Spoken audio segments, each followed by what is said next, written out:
Welcome to the finale. Welcome to your doom. I'll do a little bit of the final Dungeonkeeping. I referred to the princess as queen a couple of times in the last session. I just wanted to correct that in case you were confused. There are no queens here. Only the Princess Malikesh. I tried to work out if 5e lets you move through an enemy's space when they're unconscious, and I couldn't really find like an explicit answer. But it does say in the 2014 Player's Handbook that you can move through a non-hostile creature's space. And I figure an unconscious creature is not very hostile, so that's good enough for me. Whether or not you can use ranged weapons without doffing your shield, I feel like I've looked into this, like during this campaign. Maybe Vindaros, when you were standing on the roof of the fort in the Dreadclaw hideout. Yeah, I'm not sure. Anyway, what it comes down to is that you have to have a free hand to load a ranged weapon, or like a bow and arrow or a kestros, and your hand that's like holding a shield isn't considered to be free. So you would have actually had to have doffed your shield in order to use it. Unless you've got a trunk. Well, so the trunk, I intentionally worded it as you can only do, what does it say? Like simple tasks. Simple tasks. The reason I did that was because I was trying to prevent it from kind of breaking rules to that extent. So like the idea of like, for example, using your trunk to like draw an arrow on a bow, I would consider that to not be a simple task. But you are right that like with a kestros, you're literally just placing it. Yeah. You're not loading it. Yeah. I mean, it's because the kestros is meant to just be like an alternative or a Bronze Age version of like a crossbow. So it's like, yeah. You're right though. It does sound pretty simple. I don't know. Maybe I'll say that for the rest of this campaign. Thank you, kind sir. All right, and also, Angelo, I think you were right that the hook that you have is from the Tomb of Talus Radix, and I think it is probably like a fishing hook. But it doesn't matter anyway, because I realized that Twig also has a hook made out of bone, because he has to have it as a spell component for bone hooks. That's true. Oh yes, nice. So you've got plenty of hooks. All right. Let's do a recap. What happened in the previous session? It started with the latrines. A trip to the latrines. We'll go. Yeah. The lady of the latrines.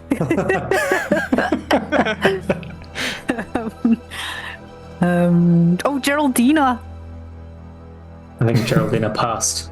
Unfortunately. She passed a couple of times. She passed, then she came back, and then she passed again. That's true. Very, very, a lot of endurance. Continued with the ant genocide. I mean, it's a retaliatory genocide. That's all right. Yeah. For an eye. What did they do to all those mouse folk as well? Yeah. I think we have to leave 3 of them alive. It's only fair. Why 3 of them? Is that how many mouse folk they left? No, they left like maybe 100 of them alive. But they killed like, I don't know, like another, like maybe 200 of them or something like that. Or at least 100 of them. And then the rest of them were killed by the tree spawn. I tried to make sure that they killed an adequate number of mouse folk to justify the genocide that was coming.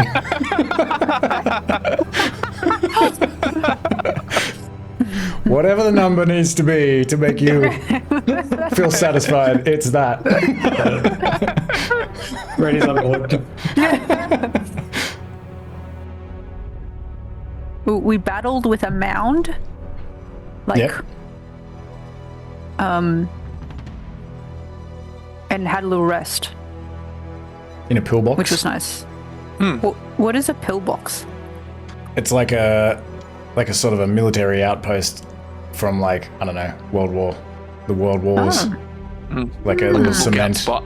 Yeah, where you can kind of hide in there and shoot your machine gun out of a little slot. I kind of We're thought, the pills. are you the pill? Are we the pills? But yeah, I was kind of thinking of that little chamber that was elevated above the hill as like a sort of a pillbox. Yeah, I think there was a captain there as well, captain of the guard. Yep, that nearly With, took you down with a frost bomb. Oh yeah. Oh jeez. That was dicey. And yeah, there was a few of them up there in that pillbox. And there was also like a captain there. No, captain. There was another guy. I think there was another ranking soldier in there. I Couple of believe sergeants. at the start. Yeah. Yep. Giving orders to some of the workers. I've got a. I was just going to say, then you encountered a dead ants.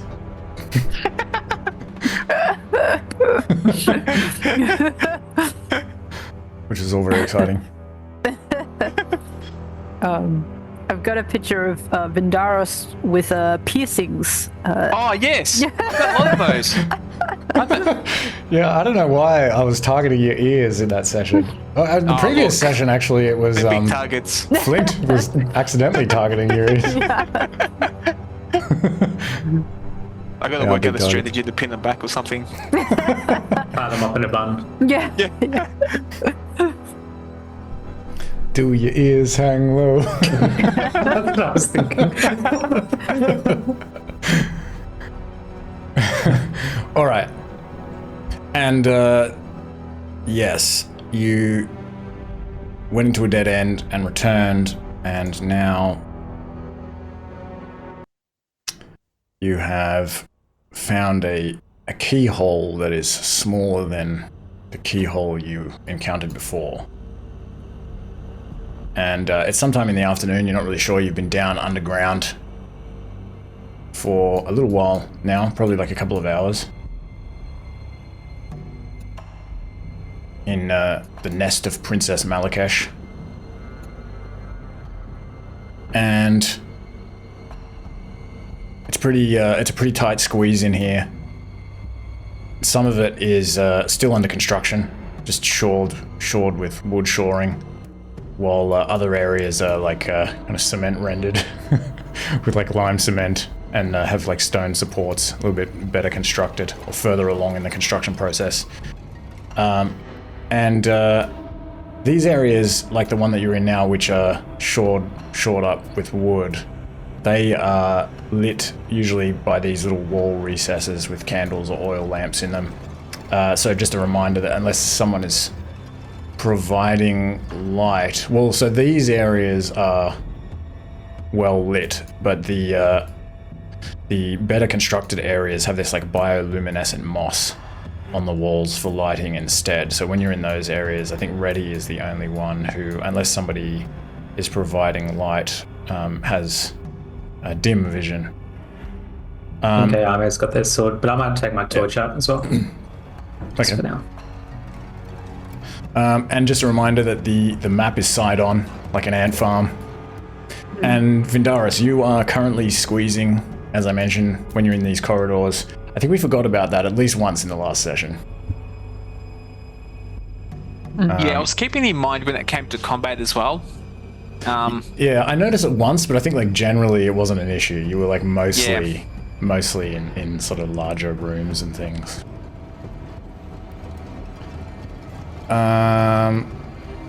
But yes, you've come into this what at first kind of looked like a dead end, but you see on the floor there is this stone trapdoor here that's similar to the one that you encountered much further up.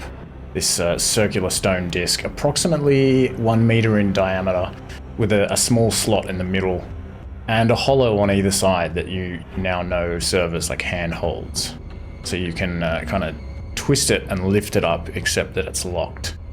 But you know how to unlock it, except that the key that you used higher up doesn't fit. It's too wide. This slot is much thinner. It's only like a 4 centimeter wide hole.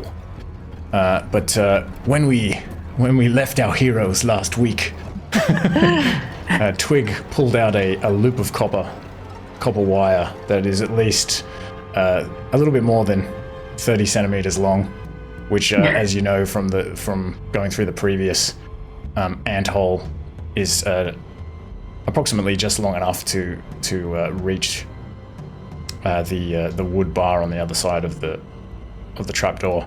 And Vindaros, you have like fished out a fishing hook to like affix to the copper wire, and you are able to successfully thread this copper wire with the hook on the end of it through this slot, and use your dark vision from your dark vision parasites in your eyes to kind of look down there and get the hook around this brass or bronze hook on this plank of wood on the other side and pull it up. And then Yao Mei and Reddy on either side of the door, you can kind of get your hands in under these handholds and kind of spin the trapdoor around and open it up.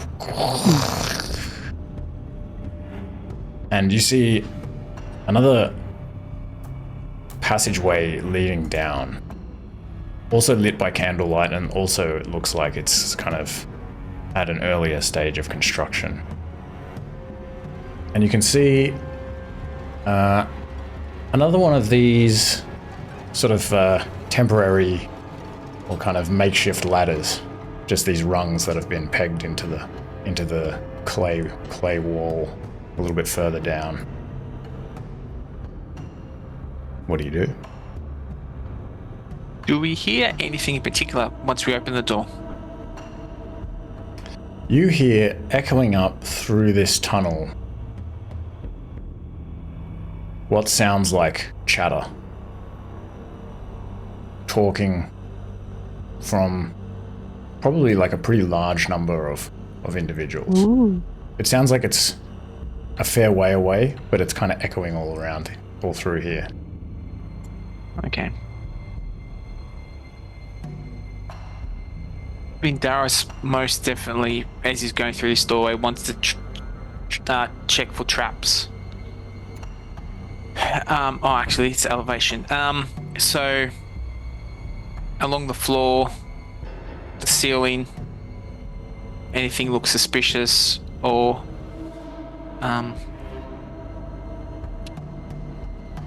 something that he might have seen before along the way. Okay. Trap wires, holes, wires. I'll give you a perception check if you come across anything. Okay. How are you checking? Are you just like using your hands, or are you tapping with your grudge spear, or just looking? Because what's the floor? If the floor's tiled area, he'll be tapping for those pressure plates. If it's more dirt mounds, he'll also be like looking for like trip wires, and so for maybe hitting in the dirt. Okay. And possibly like holes or indents on the walls, recesses. All right. He's been through a few traps. A few traps, a few arrows. All right. A few gas bombs. Okay. And I might signal. I'll let the team know that there is noise coming from downstairs. Let's try to keep it as quiet as possible. That might work for us. Everybody will turn his torch off then as well. Turn it off. I'll turn off my sword too. I was going to say there is light though coming from the tunnel, unless you think it's going to. Yeah, there's probably a wall recess somewhere just ahead with like an oil lamp in it or a candle. Okay. Vindaros would like to make his way down.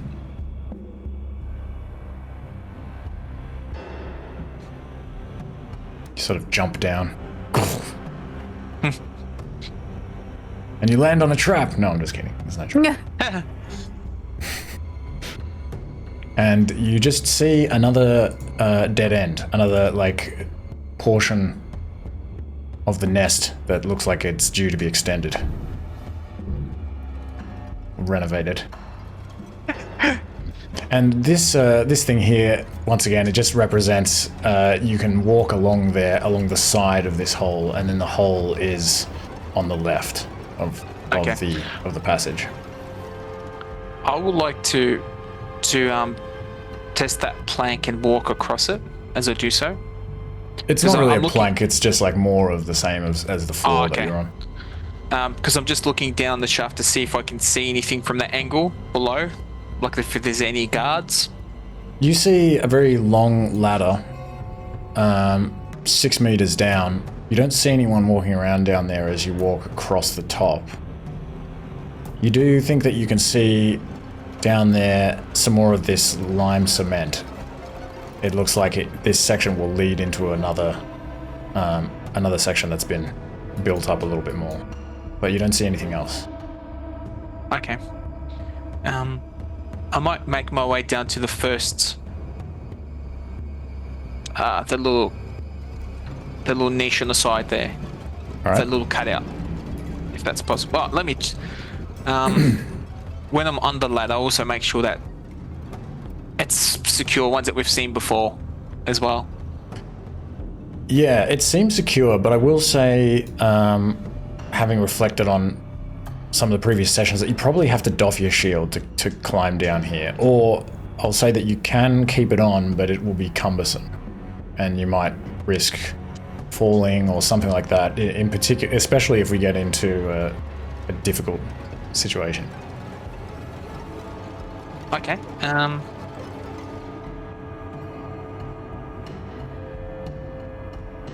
I know. I'm just trying to think, because with that trunk feature, I can grapple. So would you allow that for climbing a ladder?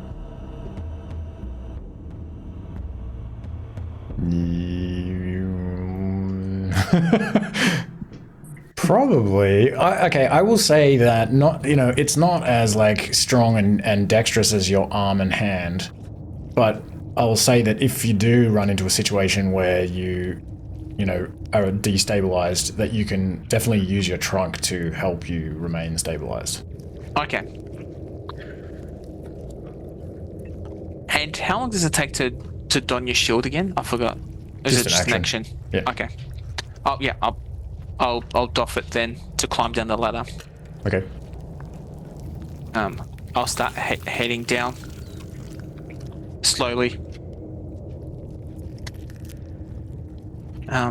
to the first cutout. All right. And just wait in there.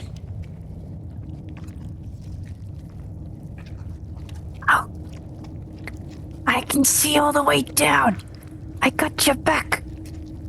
Can I stand here and like ready a firebolt in case I see an ant person appear at the bottom? Okay. Yep. Don't hit me with that. Oh, my aim is very good. Don't worry. Ooh. Ready. Do you want to ask Twig if he should send down Leaf? Have a quick look.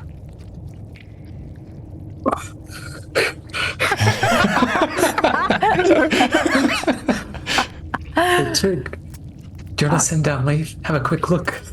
Oh yeah, that's a good idea.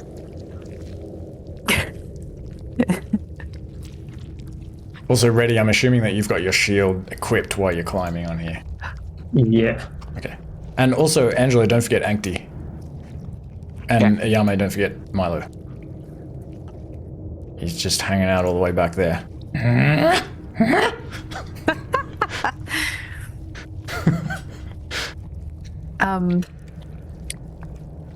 Yeah, I'd like to send Leaf down and look through his eyes. Okay. Can I see this little mysterious thing down here? Yeah, what's Leaf doing? Is he climbing or is he flying? He'd be trying to be very quiet, so probably climbing. Okay. He can like hang off the edge here, and in the distance he can see.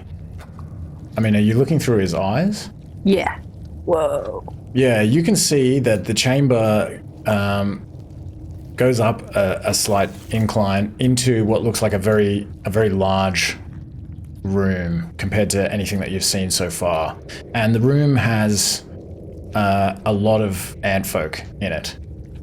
You can see what looks like several soldiers that are facing your direction and are already standing with swords drawn. It's probably difficult for Leaf to see much more than that. There's a big fire pit in the middle of the room as well, and it's kind of obscuring Leaf's view. Are these soldiers turned towards Leaf? Like, have they noticed Leaf? They have not yet noticed Leaf. Okay.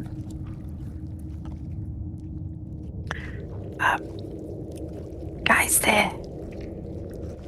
there's a whole bunch of them down there. Some soldiers. Shall we just try and surprise them? Sounds like a plan. Do you think we can take him? Yeah. Maybe. Yeah. You would hesitate to say that you think that you can take them, given how many you can see through Okay. Leaf's eyes. Yeah, I'll make some space for Vindaros. Guys, that's okay. Guys, just a bit concerned if it's like what we walked through. How big was the space twig with that Leaf? Was it like a vaulted area, large, or do we have to fight in like in a line? Yeah, unclear. It was, you would have been able to see through Leaf's eyes that it was wide, probably about 4 meters wide. You can't see how high it is. But you can hear this echoing chatter, echoing up the tunnel from this room, and it sounds like a very large chamber. Larger than any chamber that you've been in so far in the nest. And also, again, occupied by a large number of individuals. Ratty, can you make out what they're saying? From where you are, Reddy, it's too difficult to make out what they're saying. It just sounds like chatter. Not really, just echoes. It's hard to tell. If you head down the ladder towards the bottom, do you think you can get a better feel for what they're saying? We might need a body for me to concentrate on as well. Ah, true. Oh, yeah, I forgot about that.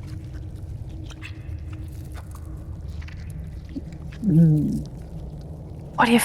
Geraldina, miss you already.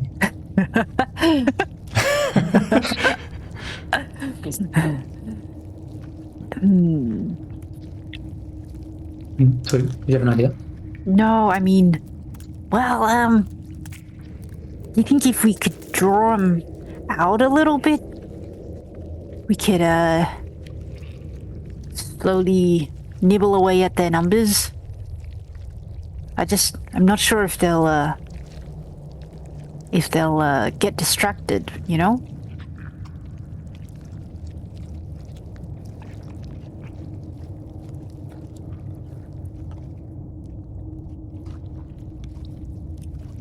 Like if we can lure them. Mm-hmm.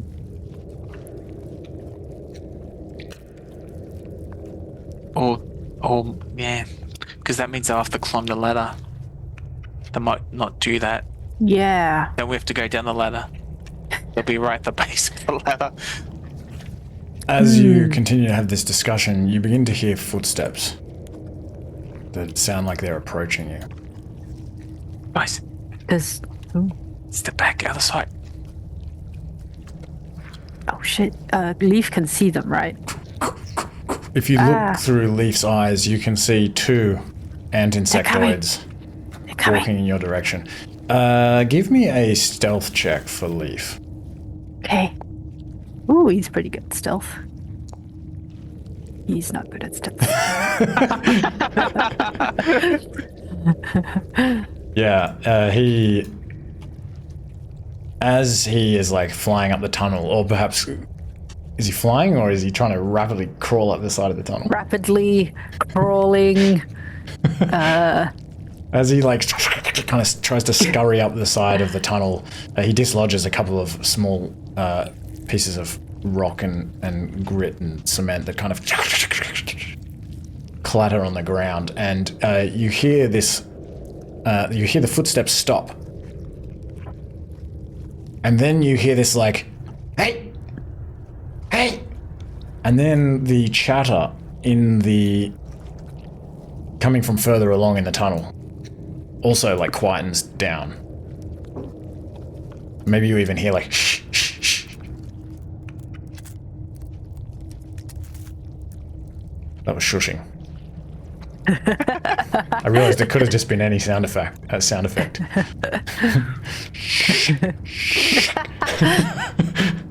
What are they eating? After a moment, Reddy, you see these two ant-insectoids emerge down the bottom of the tunnel. They look up and they see you. And now they see you as well, Twig. I want to fireball them. Are you going to firebolt them? Yes. Okay.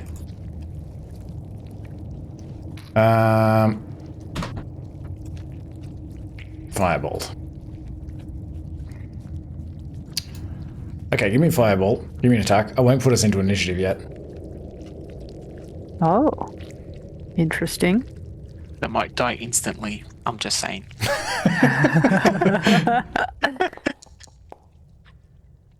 Okay, it misses them both. They dive out of the way on either side of this tunnel down here.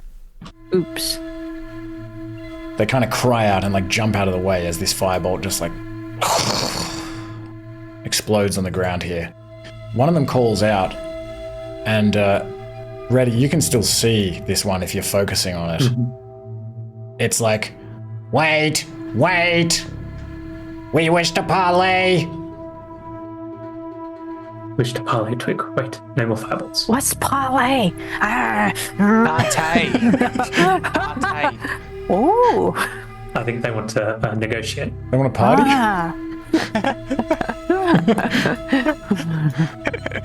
What comes before Paul B? Oh wait, the joke doesn't really work then, does it?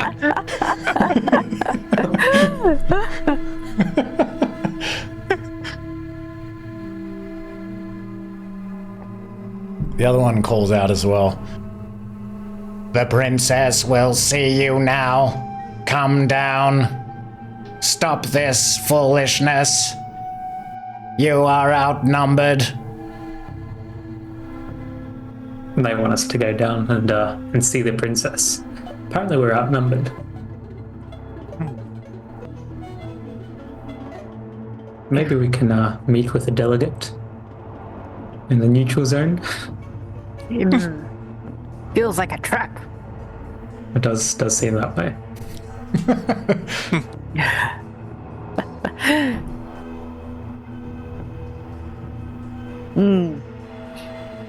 I'll call out, why don't you send her up here? We'd be happy to receive her.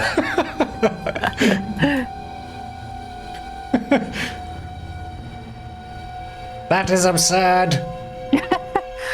This is our nest. You will come and treat with the queen in an honorable manner.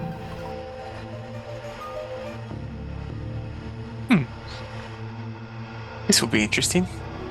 I think we should Yes, I think we should have some words with the queen. Actually, the princess. The princess.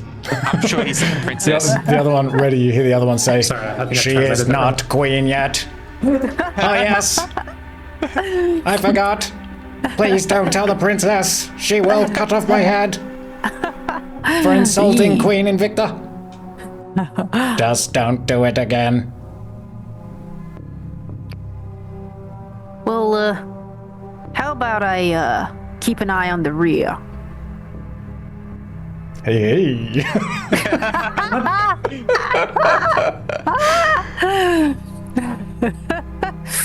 Make sure we got escape.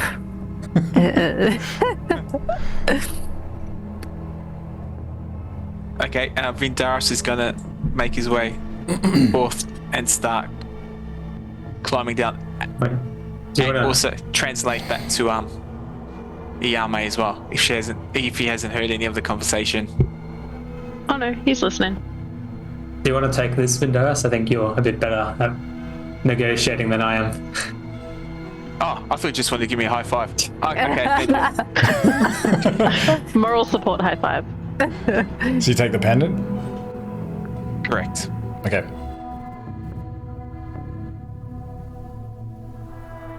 This one like moves over here. Big boy coming through.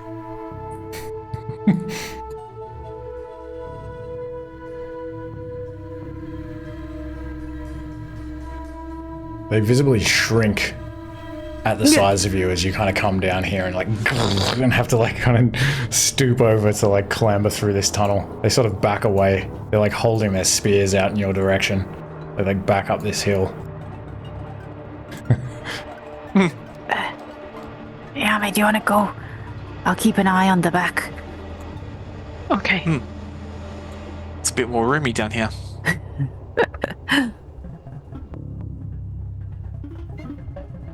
So in here, Vindaros and Reddy and anyone that follows, you see this huge hall with plastered walls and stone vaulted ceilings. It's a very impressive craftsmanship, especially given the amount of time that you know that these ant people have actually been here for. There's a large central hearth, as I mentioned, and you can see the smoke sort of drifting up and drifting out through these ventilation shafts that are also dug into the ceiling here. Once again, very small shafts, probably dug by insectoid young. And you can confirm that actually because you see over on the other side of the room what looks like a very small insectoid, an insectoid antling, you think. But around this hearth there are these woven mats, and there's even some cushions around. And there are these four warriors. Well, two of them that were leading you in here, they sort of join these other two on these mats, and they all kind of face you. And they have their spears, and the back two have these like bronze rapiers drawn. They're kind of standing in front of this fire, and behind them is this strange-looking ant person that's a lot less muscular. Almost emaciated with these especially long, thin appendages. And she's got long black hair tied in a net behind her head. And she's dressed in like black silks and adorned with bronze earrings and bead necklaces and other decorative ornaments. And she sort of stares at you intently from across the room. Maybe cocks her head to one side. And behind them, at the far end of the room, a large and powerful looking ant insectoid sits lounging on an impressive stone throne. And this throne is like burgeoning with cushions and furs and blankets. And she's got this bronze circlet sitting on her head. She looks quite a lot like the image of the ant insectoid with the bronze circlet on her head that you saw in the armory above. Painted onto the walls, the mural. And she's also dressed in flowing black silks, which are visible beneath this red and black painted bronze half plate that she's wearing. And she's got these huge, delicate looking insect wings that are sort of initially tucked behind her back, but as you come into the room, they sort of expand on either side of her and kind of reach out on either side of the throne and begin sort of like sweeping slowly back and forth, indicating that she could be ready to take flight at any moment. You also see several small, spindly male ants that are like lounging around on the floor near the foot of her throne. Apparently her consorts. Ooh. And these are the first male ant insectoids that you've seen. And huddled behind the throne, sort of peeking out from behind the throne, are several ant insectoid workers, and yeah, also this small antling, it looks like. And there's also on the ceiling, high above, sort of hanging off the ceiling upside down, another powerful looking ant insectoid that has these like multiple sword scabbards on her waist that are kind of hanging a little bit as she's kind of upside down looking at you, and she's like holding on with like two of her arms while her other two arms are like holding this like bow, and like she's got this arrow kind of drawn in your direction. And the insectoid on the throne, obviously Prince Malikesh, the final antagonist. She calls out to this witchy looking ant lady by the fire in her language. So Vindaros, you'll have to translate for the others, which we can assume you can sort of do so. And she says to this witchy looking ant insectoid, well, it appears you were right, Sindessa. These nasty two arms really have made it all the way down. And she turns to you. She says, so tell me, can any of you fur brains understand my words, or are they above your intellectual capabilities? Thank you for holding an audience with us, I believe, Princess. But please hold the insults, as it's not making a good impression on your visitors. She's like, well, that's a surprise. You can speak my language. And yes, you are correct. I am the Princess Malikesh, and this is my nest. Yes. What a lovely nest you have here. It's quite interesting what you've done with that face. As you speak, she sort of brings two of her hands together like this. One of her black eyes kind of squints more than the other one. She's my approach with the rest of my party. You should stay there. Treat me carefully. These like ant insectoids sergeants sort of ready themselves a little bit, kind of adjust their weapons in your direction. Oh, and she says treat with me carefully, not treat me carefully. Yes, that's fine. Part of my party is still down the hall, and it's quite rude to try to have a discussion with only half of us present. Jefferson kind of comes up beside you. Maybe some of the others as well can kind of fit. I might just step to the edge of the mat, if that's the mat. Non-aggressively.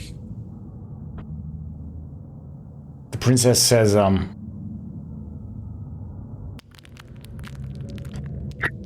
Seeing as you have made it all the way down here, I have a proposition for you. If you are quite done butchering my people without provocation. Jefferson's like, What's she saying? I don't like this one bit. He's like, hey you, princess. You killed my people. I bet you didn't expect us to return, did you? Now you're gonna pay for what you did. And he draws his bronze scimitar and kind of looks at all of you expectantly like, let's do this. These soldiers before you like really like ready their actions. And this one up here kind of that's hanging from the ceiling like draws its bow back even further. Yeah. I'll put one hand on Jefferson's shoulder. I'll just say, your time will come, Jefferson. Your time will come. Kind of like looks up at you. Looks back at the princess. He's like shaking with adrenaline. All in due course. All in due course, my friend.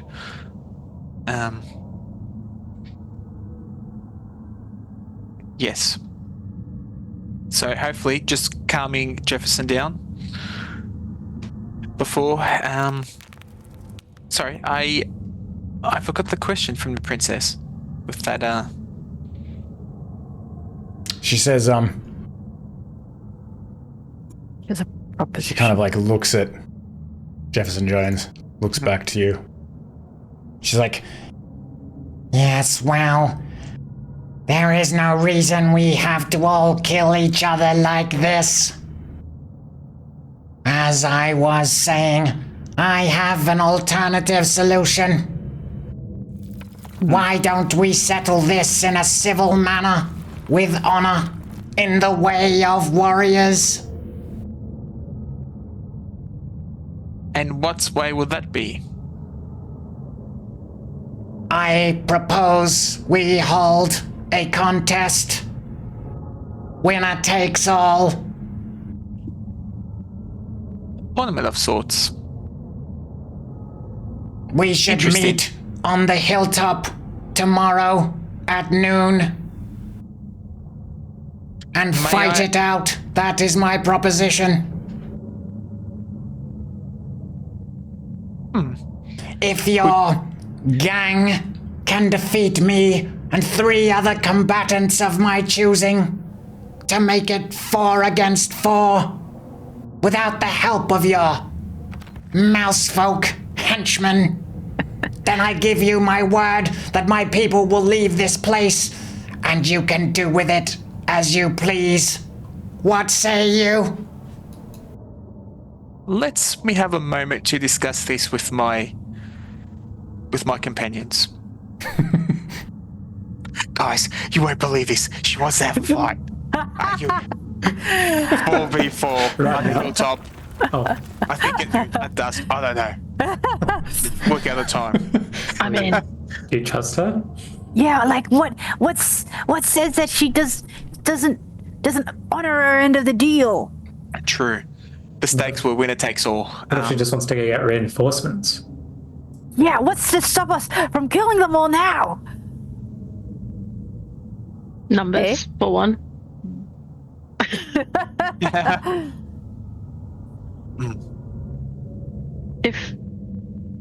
If they will be honourable, we could do it. But how much do we trust them? True. It could be, 4v4, equal footing. Well, fairly equal. You're very tall, Vindaros. Or it could be they're planning a massacre and they just need more numbers to do it. Or they could lay traps. They could do anything.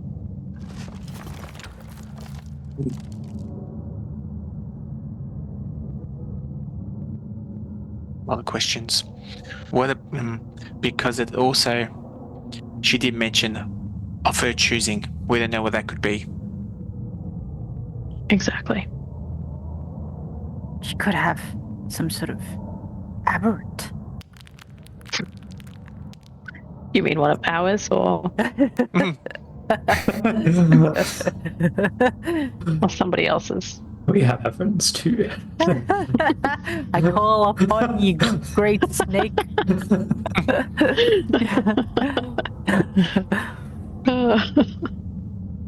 Ask her if there's any way that we can trust her, maybe. That we can know she'll keep her word.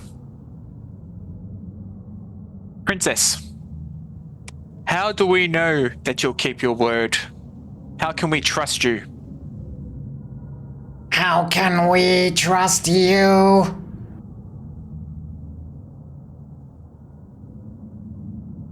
As you can see, we've made our way down this far into your hole.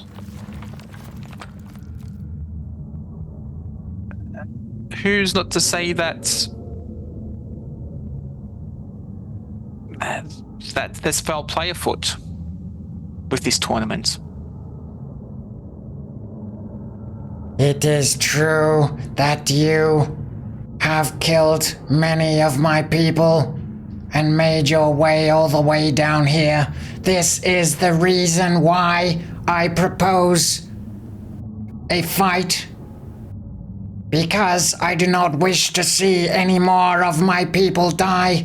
But if you think you have the upper hand here, you should look around. She kind of indicates around the room with all four of her hands. And you do see that there are like many individuals in this room. There's like, especially a lot of workers. I'll take us over to this map.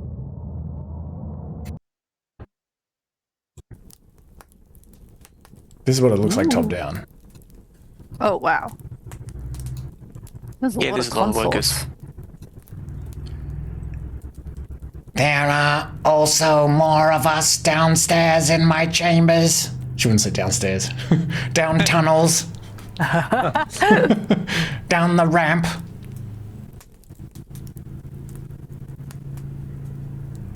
I might ask Jefferson, have you heard of this before, this tournament? I'll explain it to Jefferson what she's proposing. Oh no. A tournament? No, I mean, we don't know anything about the ant people. They just came out of nowhere and slaughtered us. I wouldn't trust her. Team.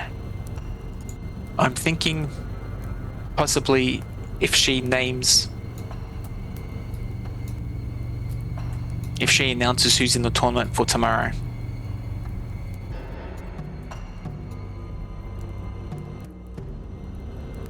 Yeah, then we'll know what we're up against.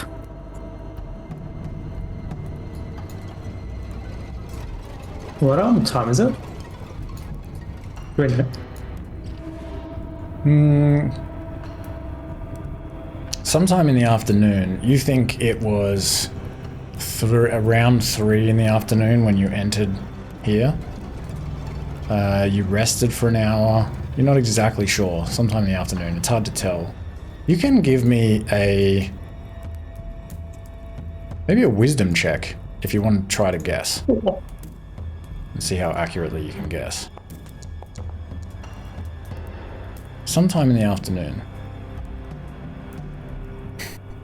Sorry, I forgot. Did the princess mention what time she wanted to have the tournament tomorrow? Yeah, at noon. Noon. If we have it at dawn instead, maybe they'd have less time to get reinforcements if that's their intention. Although that's still, quite a while away. It's still a while away.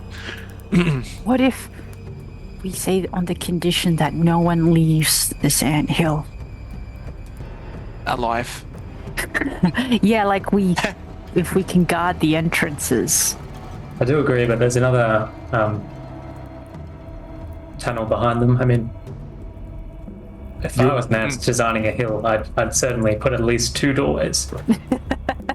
You also see, while you're discussing this, over in the right-hand corner, one of these antlings opens what looks like a wooden covered trapdoor and disappears down a tunnel. I send Flint to watch our back. Or maybe Vindaros. I'll motion to him. I'll just pat him and be like, keep it.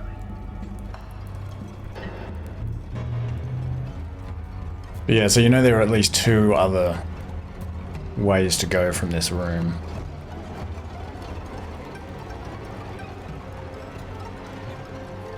Okay. Yeah, you can think send it's a Flint good out of the room to sort of go up the tunnel and like keep an eye if you want. I might ask the princess what are the rules of this tournament. Maybe that might help us determine. She says, If you agree, you must firstly swear that if we win, your people will go back into the forest and never return. What say you? Oh, one moment. Turn back to the group. I'll just relay that information. she also, maybe after you relay it, she kind of cuts you off again. As for the rules,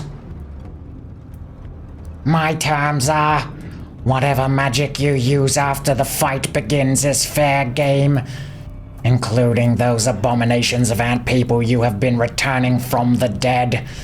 But you must start the combat with only 4 of you. I suppose that owl is harmless enough, but if you attempt to cheat, if you bring more than 4, or if any of your friends get involved, then my mother, Queen Invicta, will avenge me. I will have messengers ready to take the news to her. It's a bat. And its name is Leaf. Oh, what did I say, Owl? Yeah. No, that's good. She doesn't know. Bat, owl, whatever. Flying fur creature.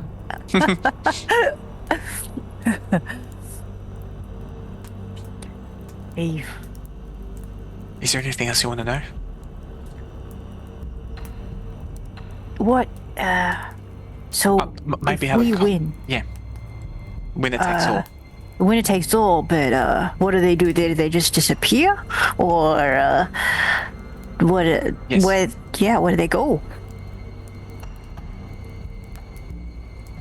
So if we win towards the princess, if we win, you'll leave these lands and head back the way you came, vacating, disappearing.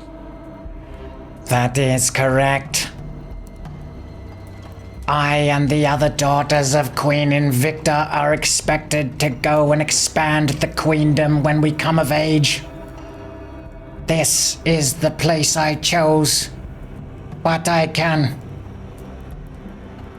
My sisters will carry on the queendom if I fall. My people will have no reason to remain here without me. And as I mentioned, this would be a fight to the death. I am confident that it would be you who would die. But if it were to be me... Ha! Well then, you could take this place. My people would leave. I give you my word. I don't know if this will work, but what type of... Do I believe she's telling the truth? Give me an insight check. Or if she's been suspicious about it? Hiding any further information? Okay, insight. I'm wondering if Reddy can do the same, but he can't really understand, so... Yes. Yeah, I mean, Reddy, you can give me an insight check. You're just sort of watching her movements and observing her behavior as she's talking.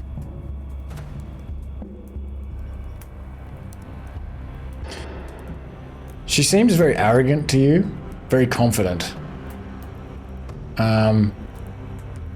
You feel like she is not afraid. That makes you conclude, or at least you suspect, that she may actually be arrogant enough to be genuine in her proposal. He hasn't heard of Reti the Conqueror. Neither have I. Would you like me to relay that? Oh, no. Okay. May I also try something? Okay. I have been watching. I've been spending at least a minute observing her. I'd like Okay. to know a couple of things. I'm so glad I have this. I would like to know her armor class in comparison to mine, and her total class levels, please. Total cost. Okay. She's extremely classy. We know that. Bit of a bitch, but a classy bitch. You think, given that she's wearing this, like painted half plate, and that the rest of her body is like protected by these natural, by this natural exoskeleton, that she may be your match in terms of the difficulty that you're going to have hitting her. Even if she's not as heavily armored as some of you, you get the impression from seeing the wings kind of flitting around on her back that she could probably dart around and fly quite a long way, you think. So you think she might be quite as your match when it comes to trying to hit her. Okay. And what was the other one? Class levels. I never understand this question because it doesn't really make sense with I guess it's an like NPC. if she has any levels, it would be how it compares to mine. It does say if any.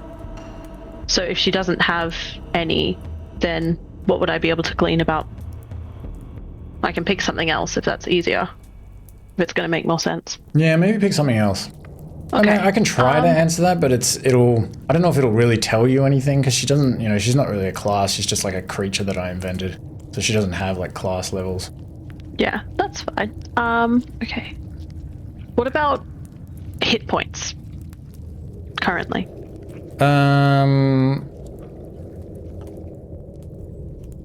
You think that she looks very tough to you.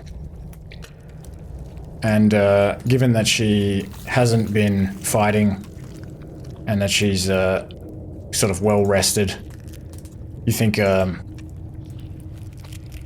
much stronger than you in that sense. It would take a lot of damage to take her down, you think. She would be a formidable foe even if you were able to hit her. Okay. I will share that with everybody. Just kind of give them those warnings. I'll also request a safe place to rest where no harm will come upon us before the fight. You must leave the nest. We will not attack you if you leave. We will fight you on top of the hill at noon. You should remove yourselves from our hill and return here at that time. Guys, what do you think? We'll ask. Also, relay that to Jefferson as well, that we'll be fighting on your behalf. Winner takes all on the hill at noon tomorrow. You mean I won't be able to take part? No, the rules are strictly 4 versus 4 and leaf. But you do have quite a job ahead. If things go south pretty quickly, you'll need to somehow get back to camp and make your way to safe grounds. Oh dear, I think I can do that. I don't think it'll come to that. I'm sure you guys can do it. I've seen you guys kill scarier things than she. She's just a stupid bug after all. I like your attitude. I have confidence in you guys. Okay, so would you have the blessing of the mouse folk to fight on your behalf? Oh, yes, tournament? of course. The other three nod as well, Okay. except for Seeing Milo. other- It's just like, I don't know if it's because he's been spending too much with time with an Anubian, or if he's just a bit like that naturally. We just gravitate to each other, okay? God. We're just best buddies now. The other concern I have is I don't think my fire breath lasts that long. That's. I guess we can work that out later.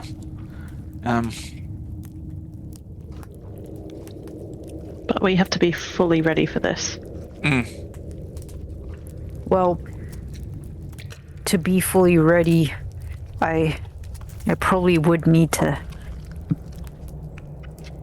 take a night. Yeah. Correct.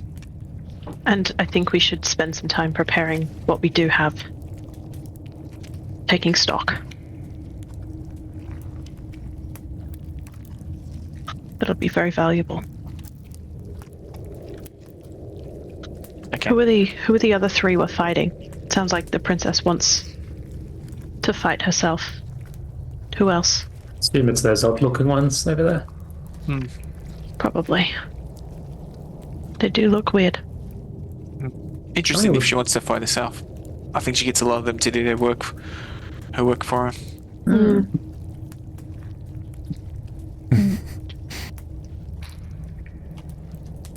I have a feeling she won't necessarily fight fair. Most of us are limited to the ground. Doesn't mean you have to fight fair. The higher you are, the harder the drop. That's true. We just have to think about it, plan for it as much as we can. Is there a fourth one that looks sort of out of place? I know there's the princess, the witch looks a bit different, and that soldier on the ceiling. No. You don't see anyone that looks particularly kind of individual or unique. Okay, I think we should agree, head back, prepare, get a long rest, and work out a strategy for tomorrow. Maybe we can ask for a hostage. I have a feeling they'll say no, but we can try. We might have to give one of our own if they allow us to take one of Trade. theirs. Already glances over at Twig. What? No, We could offer them leaf and then just summon him again. No. I guess we'll make sure that there's no harm. No combat should take place prior to the battle. By the way, you can ask her. I took it that you had not yet actually asked her directly who would be in the contest. Just in case you Okay. thought you'd asked, because I just thought you were sort of talking among yourselves. Yeah. I might ask the princess that. A couple conditions. Will like no combat prior to the tournament on the hill. I agree. Same goes to you. Agreed on that term. And also, who is proposed? Who are you proposing for the tournament tomorrow? As the leader of my people, I of course will fight. This is about my honor after all. And my right to lead these people. I should also employ my witch, Sindessa, as well as the last of my two captains, Nashtash, and to even the numbers. She like points at these sergeants standing in front of you. She kind of like thinks for a moment. She's like, Taki, you will join the fight. this one here kind of like looks over her shoulder like, "Whoa." Me? That Vindaros will say that's quite honourable that you're fighting on behalf of your kin. And I'll introduce our party. Yao Mei, Ratty, myself, Vindaros, and Twig. Plus, on Twig's shoulder is Leaf. I assure you, at the end of the contest tomorrow, none will remember your names, so you might as well hold your salivary, disgusting animal tongues.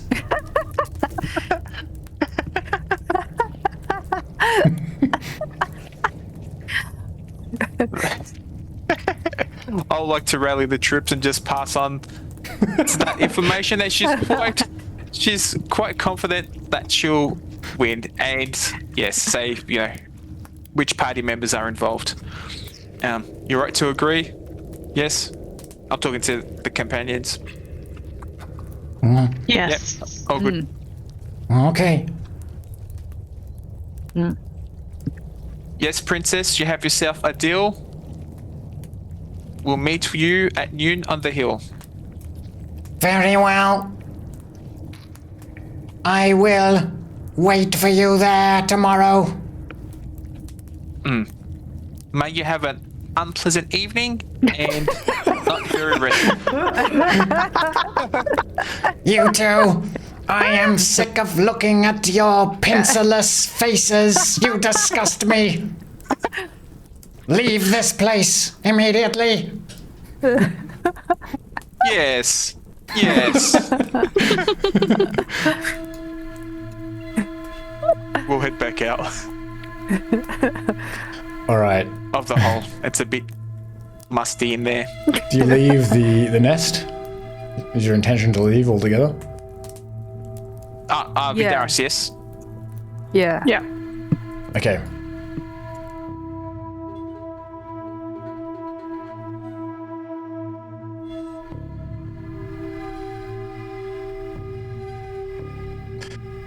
So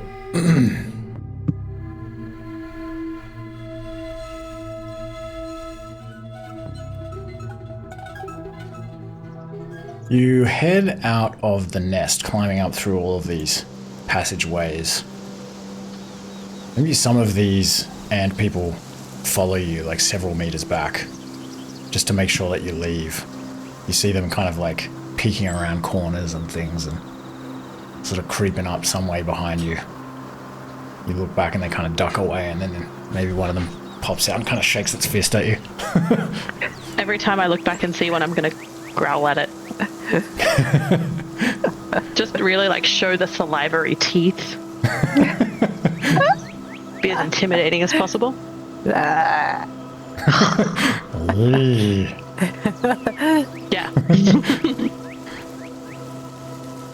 Eventually you make your way back up top. You're careful to avoid some of the traps that you didn't disarm, but you know where they are.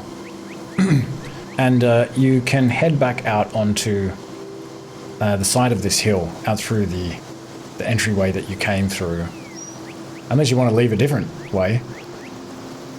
No. No, I think that's fine. That's fine. All right. And you can sort of follow this path back down around the outside of this hill. The ant people have like dug this path. And back into these grassy hills peppered with pines and other evergreens. And you sort of move some way through here, careful to avoid the traps and things that you know about, and you're kind of keeping an eye out as well, making sure you don't stumble into any that you don't know about. And what do you do? Where do you go? You're some way away from the tribe. The tribe is in the forest, about like 10 kilometers away. Do we have to be with the tribe to take a long rest? Or No, only a full rest. okay. Although I think out here, actually, it would not even be safe to take a full rest. But no, you can take a long rest. You just can't like heal all of your hit points without using hit dice. I was going to say, is there any structures that were part of Jefferson's previous village up here on the hill? You would have to walk up onto the top of the hill. You're sort of on the side of the hill. It's a pretty big hill. Okay. But Jefferson would probably say like, not from what I saw. I think they mostly burned them all down. It was just rubble. Is this the hill that the tournament will take place on tomorrow? Yes. Or is it not? Okay.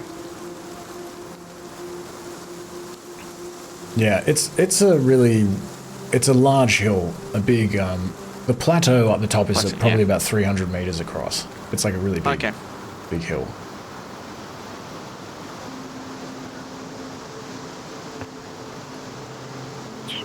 Shall we try and find a place to camp in the woods, in the trees?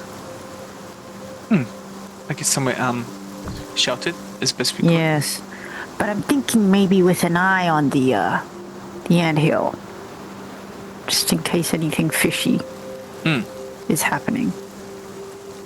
What do you think? Sounds good. Absolutely.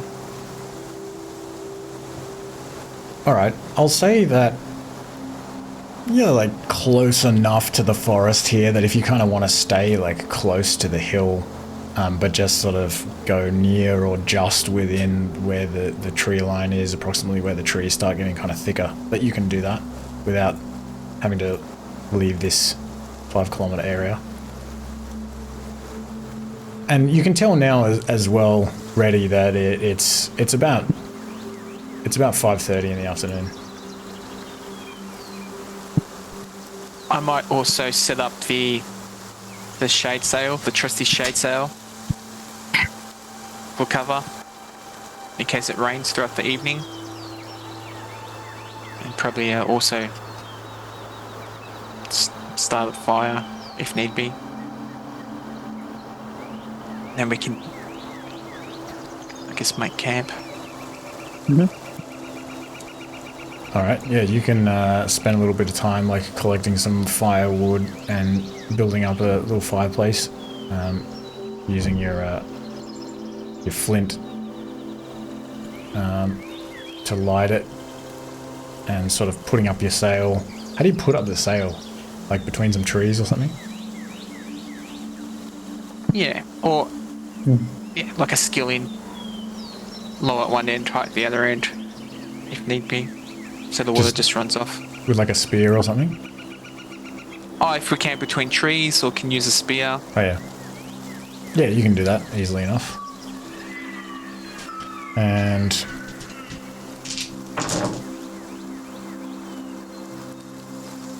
the sky is clear. As it darkens, you can see the stars really clearly. It doesn't look like there's any chance of rain. And it's pretty warm as well, although there is a modest wind kind of blowing up from the delta. But yeah, you don't think it's going to rain, but you can kind of camp underneath this sail anyway.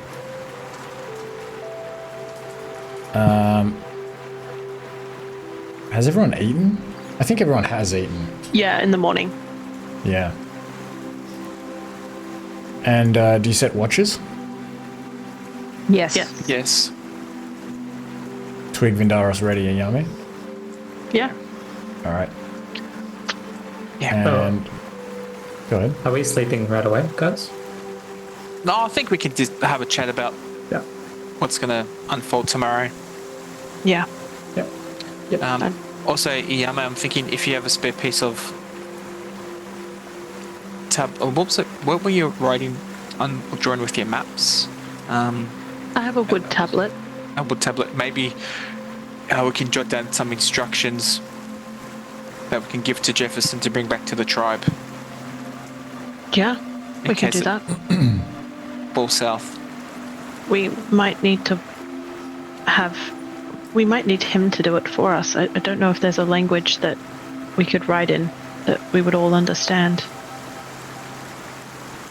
I mean, I guess it would go back to the tribe and half the people could read at least some of it.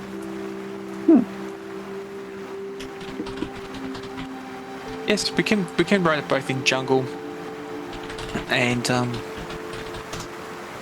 Savannah Yeah. Common. You know what they say, a tablet has two sides. Is that what they say about tablets? That's what my tribe always said. I don't know. Yeah, I heard that one. Oh, okay, there you go. Yeah, yeah. It's cross region. Genius, writing both languages on the same object.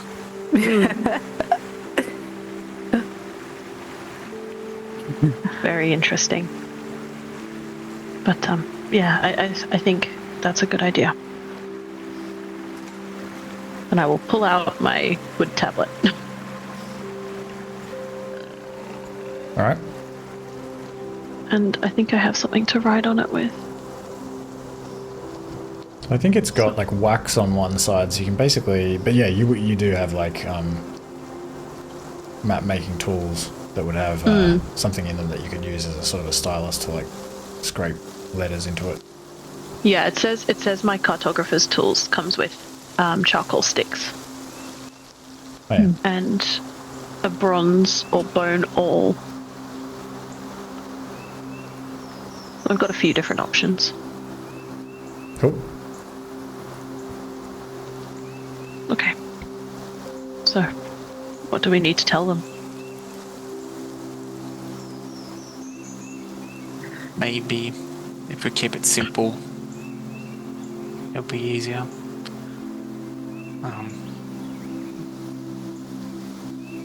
I'm just. If you're seeing this, your champions are dead.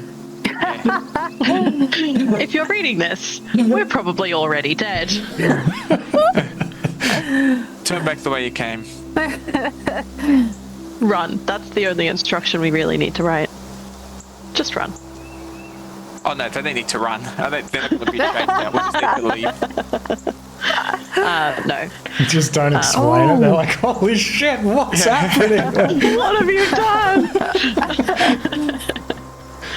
We could tell them to go to the cow village or Well, something. They're not there anymore, though. Remember, they were They're not migrating there. east. Huts would be. Would they? that's true. Maybe that would be like a nice little area.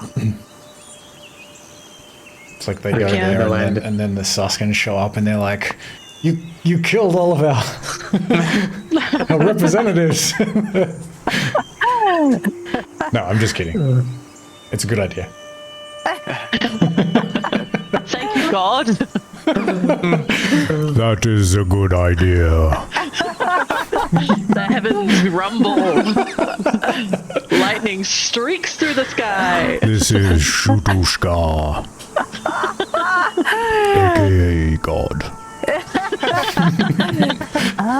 The artist formerly known as God. Okay. So yeah, I guess we'll kind of leave detailed instructions. I might leave my map with it and see if I can roughly circle the area where that was, and I'll do like a "you are here" thing. If we've got enough time for me to do that, then I'm sure I can roughly place where we are and very roughly where the village was. Yeah, you can do that. Roughly. Roughly. It's going to be like a pretty big approximate area for both, but I'll like circle it and be like, go here, and then in where we are, I'll be start here. I should be able to remember the way here anyway. Yes. And well, what else? They have most of the things they would need to start farming. That seemed like a good place for farming.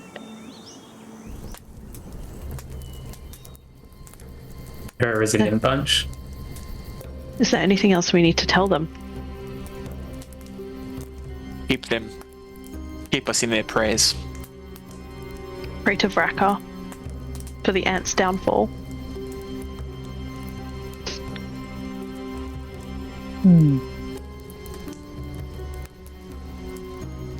Wrap us into your songs. Yes, tell stories of us to generations emerging.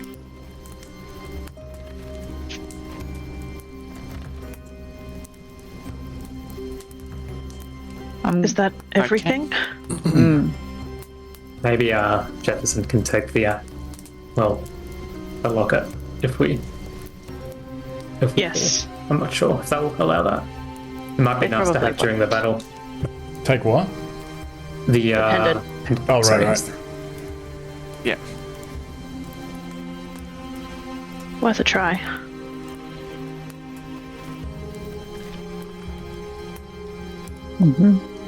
We'll definitely be there to cheer you on, and for moral support. Won't we, guys? Jefferson. Hello, did I ever tell you you're my favorite? Week. For tomorrow, I've got this oil of slipperiness suspected. Would you like to have a look at this or Oh, hold on to that? oh, I can pass it indeed. over. Oh, thank you. There's You enough sure for you a wouldn't few want of any us. oil?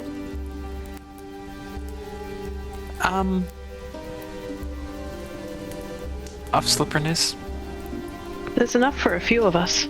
Oh, well, it's doing wonders for my skin. Are you putting, mine's been are very you putting it dry. on your skin, or do you mean the previous one? The previous one. Right. Yes, I've actually got 2 bottles. 3, I Ooh. thought. Yeah, 3. There should be 3. Oh. Okay.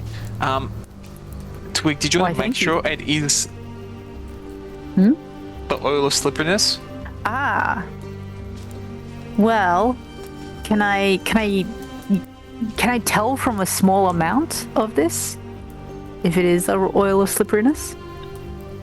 I think that given that you've used the oil of slipperiness before, that when you put your finger into this oil and kind of pull it out and investigate, you actually don't think so. You think it's a little bit different. Oh. Seems not quite right. Oil of slipperiness, perhaps. Slipperiness? Not so slipperiness. But I am very curious.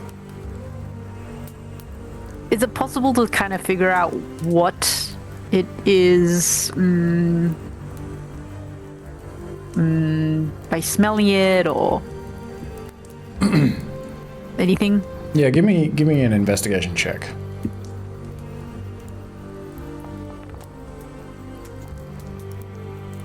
You think that this is just like it's a slippery oil, but you think it's not like a sort of a magical oil, it's just oil. Like it's like a really slippery chemical made out of like oil and maybe some other chemicals or something. But not something that you would wear on your body. Ooh. You don't think it has magical properties. Can I see? Okay. Is it possible to put a little bit on the ground away from the camp and see what happens if I kind of try and walk across it? Yeah, you find that it makes the ground. Well, you would have to put a fair bit. These are, yeah. What if you put a little bit down and make Leaf walk over it? What if you put some on your shoes? Ooh. Yeah, what if I put... Yeah, Okay, I'm actually thinking that more than just oil, you think that this is like grease. And I'll say that if you, kind of put a little bit on your shoes or whatever, that you do think that it is going to, it makes you slip. Whoa. Do you even have shoes? Whoa. Maybe I put them on my feet. Yeah, you feel unstabilized by it. You feel like whatever it is, it's kind of been like designed to you think maybe exactly for this purpose.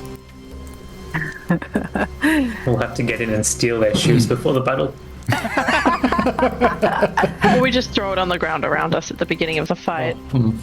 Do they have 2 shoes or And then we're stuck. We can't move out from that area. Throw it in front of us as we proceed forward. They only have two legs and 4 arms. Ah, okay. Ah, easy. God, imagine if they had 8 limbs. Okay. Yeah, well, those spider people, those Arachians, they had like 2 legs, 4 arms, and then also these like kind of long spider, like spiky legs on their backs. That was kind of 8.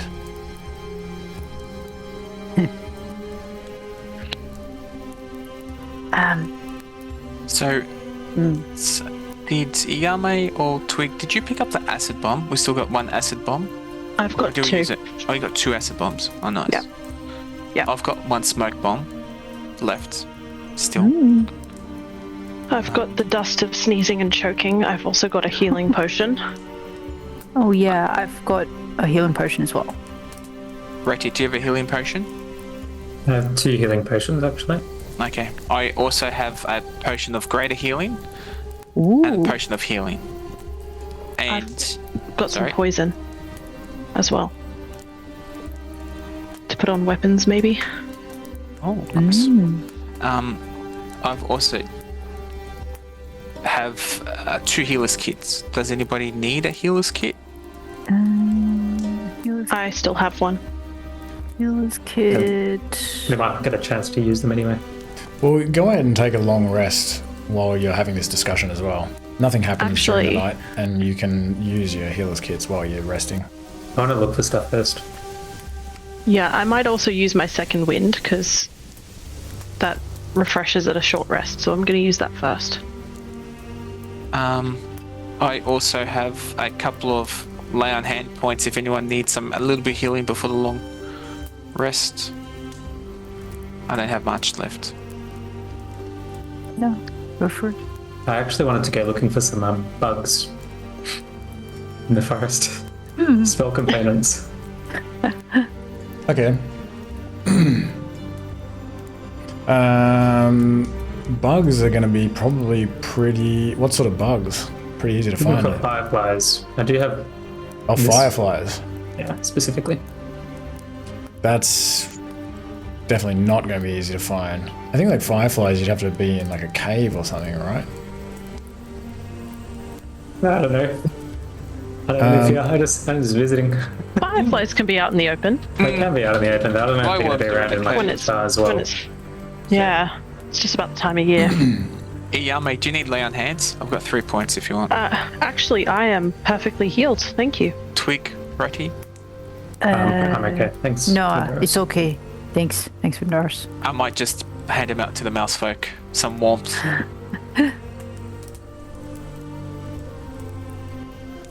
Okay. So they can be found in forests, particularly at the margins where forests meet fields of water. They tend to live in like mosses and stuff. They like warm, humid environments. It's warming up. It's still like fairly cool though. How long do you spend looking? It's 6 o'clock-ish. At noon. It's probably 7 7. by the time you start looking. If you've all been kind of, kind of setting up the fire and having a discussion and everything. So we have things to discuss first before I start looking.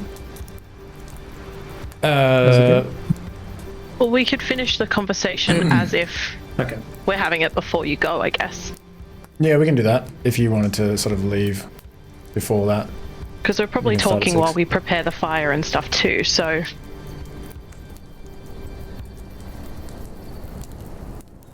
I'm spending 10 hours resting. Probably like 5 hours. I think Reddy would be happy to spend searching. Okay. He would cast locate animals or plants there, so I think that would tell him if there's anything nearby, and if there's not, then Oh, I see what you're saying. Okay, so you just cast that. yeah.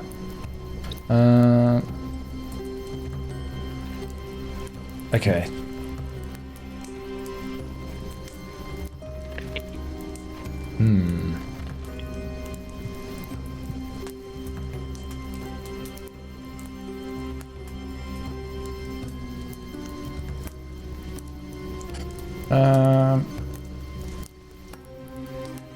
Let me just give this a percentage chance of occurring. Fireflies, I think, like, based on what I've read, and like, it's not gonna be a high percentage, but we'll see. No. You don't get the sense there are any fireflies within this 5 kilometer area. Okay. Well, already we'll spend not much time searching then. As in no time? I'll sort of start walking off. Maybe like, doesn't feel right.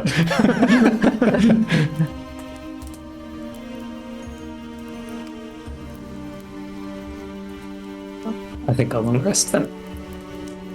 Okay. Long rest. The moon transitions to a waning gibbous moon. In the clear night sky above. As you all take a long rest, and you can all learn some languages if you want to. Can I also change out a spell of mine, Yeah. if that's possible? Can I? Would you like me to know what it is? Would you like me to? So I'll just like to remove hold person and prepare protection from poison. Okay, sweet. Seems reasonable. Seems like a good idea.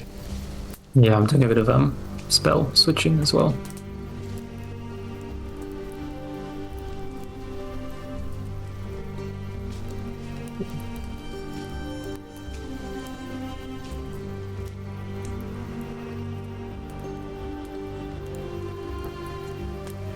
Sorry, did anyone need a healer's kit as well for tomorrow's tournament?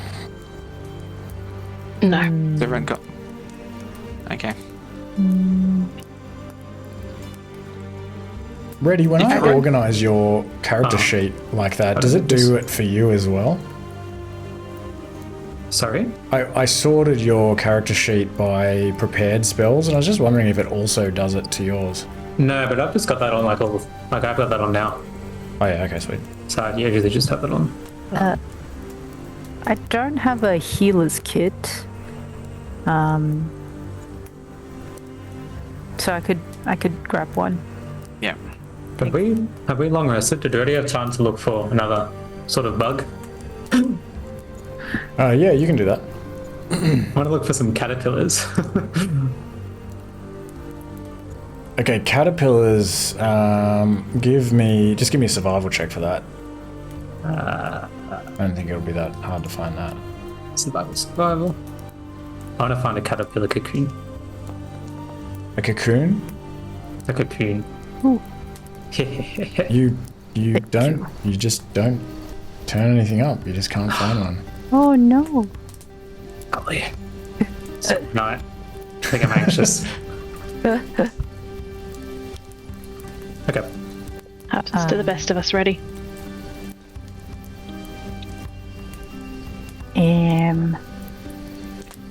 Does anyone want antitoxin? I have one. You have an antitoxin, yep. Yeah. Anyone else? What does it do? A creature that drinks this vial gains advantage on saving throws against poison for 1 hour. It confers no benefit to undead or constructs. I think I would love some antitoxin. Very good, very good. By the way, in the conversation with the princess, did we get the sense that she didn't want us to use spells before the fight started? No, just that you couldn't summon creatures before the fight started. Okay. Actually, also, if you want to keep looking ready for caterpillars or a caterpillar cocoon, you can widen your search. I kind of, because I thought it'd probably be fairly easy to find, I just gave you a search nearby. But if you want to spend some longer looking for it, you can spend some time searching if you want to do that. Spend some time searching. And you were saying like you would be willing to search for 5 hours? Maybe 4 for a caterpillar cocoon. Slightly less priority. Okay, give me another survival check. Does it... I was gonna say, does it help if I cast locate thingy? But It doesn't matter. You are able to find a cocoon actually, it only takes you about an hour and a half. okay. Yippee!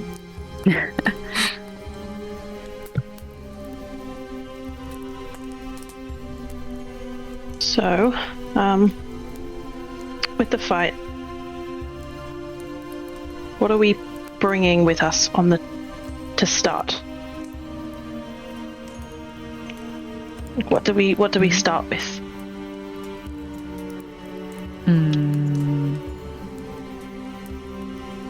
What do you mean, sorry? What spells do we cast beforehand to prepare? What do we throw down to kick off this fight? Do we want to have a specific place we all stand? Do we want to try and come in fully prepared, or do we just sort of start casting spells and things when we're already on the field? I think I'd love some preparation time. Yeah. Me too. I don't have to use my shield or armor tomorrow. It'll make me a little faster. Ooh. But I do need to cast a spell first.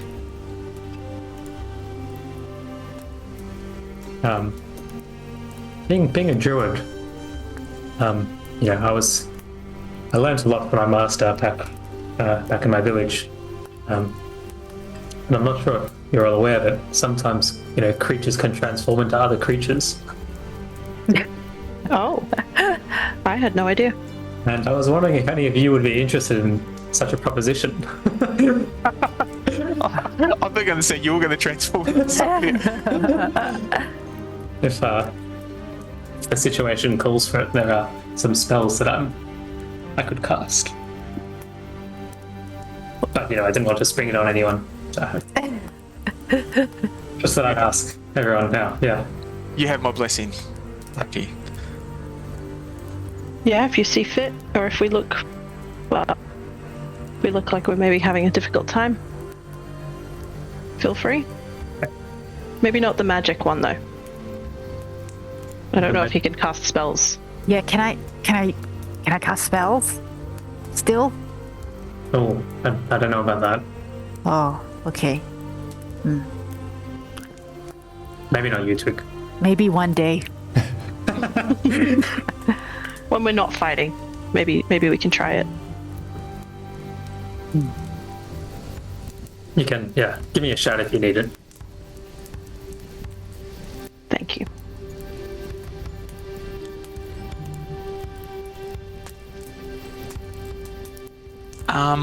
So who would like to hold the pendant for tomorrow's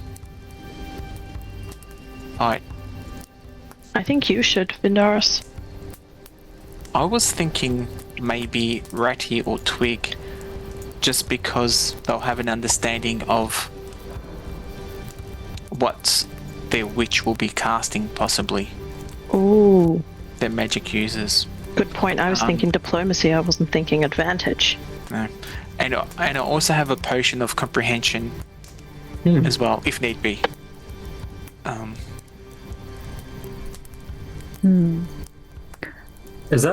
we able to understand their spells?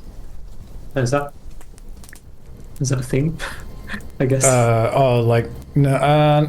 No, not through just understanding language, because it's not really a language. It's like arcane, like words. Okay. I can actually do a ritual to understand languages beforehand. So I can do that before we head in. So yeah, I don't need the pendant. Or I actually was thinking also with tongues. Oh no, you're not talking about tongues, are you? No. Because it's not a ritual. But I was thinking, if you upcast tongues, I'll say that you can have, you can give additional creatures the ability to understand. It's not in the spell, but I feel like it's a good way of upcasting that spell. unless there's spells that the creatures, I don't know if that they need to understand in their language. Well, Like, might as well try it. Yeah. Yeah. Yeah. All right. Oh. I feel like you can throw some putting more good insights. power, into this particular bind rune will help us understand more. Okay. Wait, are you talking about upcasting tongues, or are you talking Yeah, about... So, because I have one more charge of the bind rune. I don't know if you can upcast A bind rune? from a... Yeah. Okay. Then forget what I said. Oh no. Well, apparently in D&D you can upcast a spell scroll, which is obviously what a bind rune is. Mostly. Yeah, so I guess you just need to make an ability check to see if you can do it. I will do it just before you go into battle. Wait a minute, now this one is saying no, a spell scroll can't. It fucking like the like AI on like Google, it always gives me incorrect answers. Like always I scroll down and I'm like, oh wait a minute. This is saying that it can't be done. Trust him. Let me look at my sort of Wait. my cheat sheet.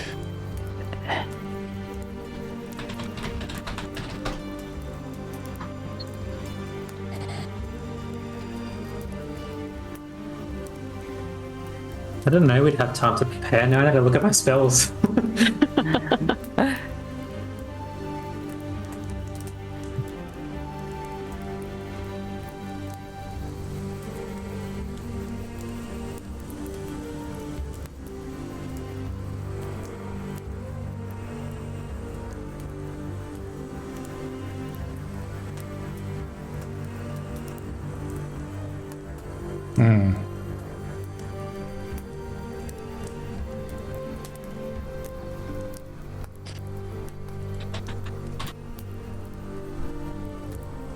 I mean, I know you can't upcast rituals, and I thought it was the same for spell scrolls, but now I don't know where to get like a proper answer for this.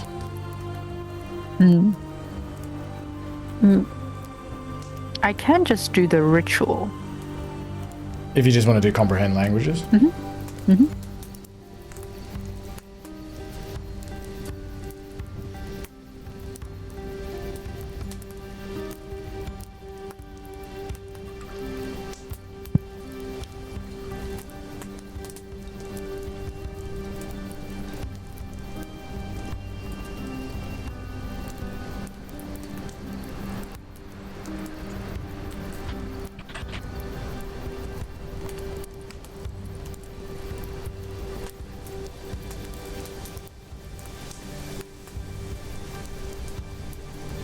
Ratty, would you happen to have a spare piece of iron? Oh, A straight piece of iron, a spare yeah, one? just the thing. Here's the very one you gave me. Thank you. I don't know how to give it to people. Let's see. There's a little handshake icon. have to take out my spell thingy first.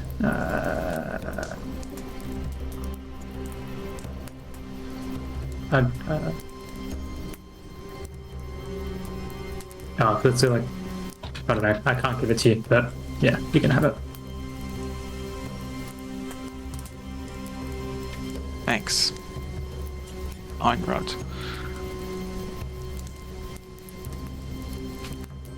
I would just like to change one of my spells again. If that's possible. Yeah, of course. I actually had an extra level 1 in lieu of a second level spell. So I'll just remove that my Shield of Faith, which I don't have the components for, but now I can bring back Cold Person. Sweet.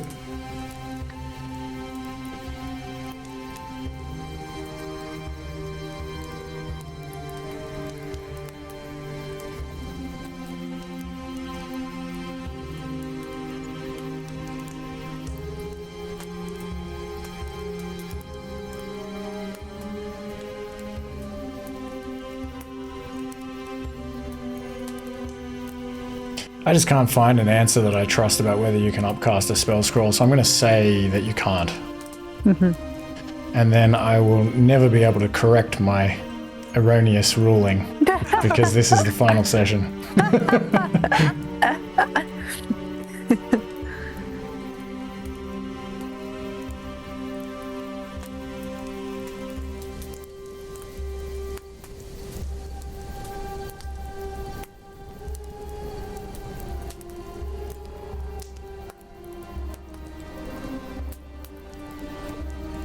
Do you do anything else during your long rest?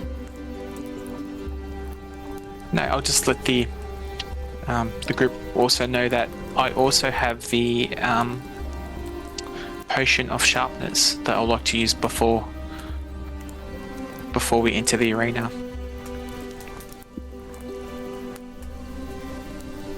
To apply that to my spear.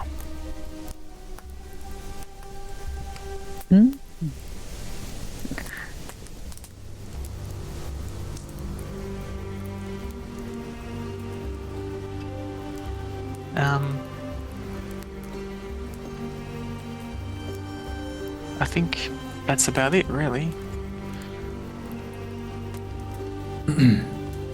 Well, actually, we're close to 2 hours, so why don't we take a 5-minute break, and then we will finish the long rest. Sounds good. Okie dokie.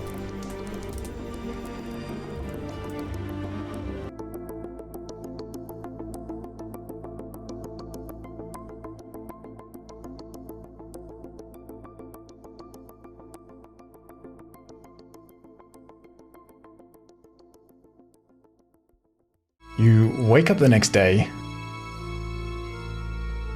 and you put out the fire and take down your sail tent, gather your items, put on your armor, practice the words to your spells, and you begin heading back west towards the hill. You head through these. Yep. Sorry, one question first. I can't prepare spells I don't have components for, can I? Even though I have the staff. Yeah, correct. Okay, just checking. Yeah, so you head back through these grassy hills peppered with pines and other evergreens, and once again you're careful to avoid all of the traps there. No one puts their foot in anything, and you ascend this tall, wide hill once again at the apex of the delta. And this time you make the entire hike all the way up along this path that the ant people have dug into the side of it until you reach the plateau at the top. And the plateau, as I mentioned, is about 300 meters across. It's a really big space, a little bit hilly. There's some like trees and boulders scattered around, and you also see some of the remains of these like simple mousefolk buildings that were burnt to the ground some time ago. And you can also see an impressive view of the lush grasslands and wetlands of the Delta Valley from up here. The air is fresh, the day is bright, and the sweet smell of spring pollens is in the air. It's kind of blowing at you from all directions. The wind is like buffeting you as you're up quite high.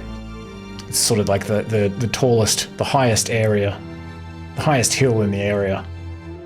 You begin making your way over to the sort of northwestern part of the hill, where you can see that there is some movement, some reddish looking figures are moving around there. Here. Yep. Sorry, I was going to say, is it close to time for the fight?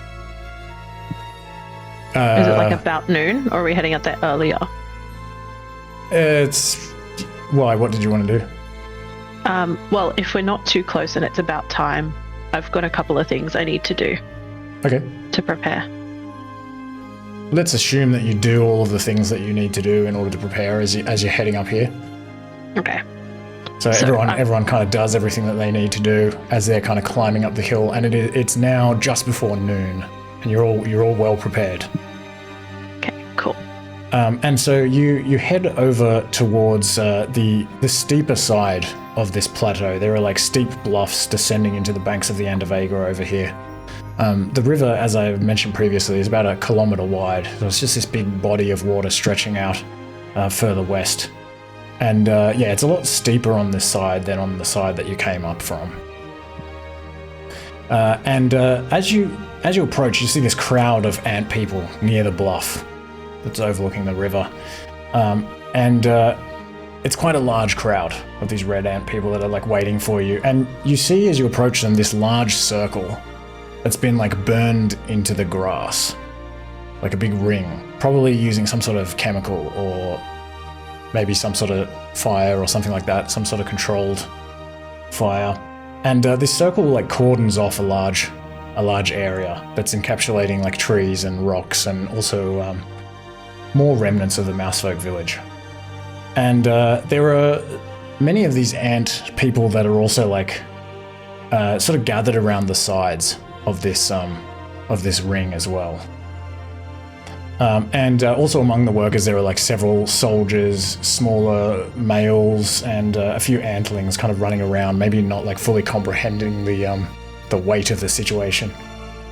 And standing before them, just inside the circle, is Princess Malikesh, her wings spread on either side of her.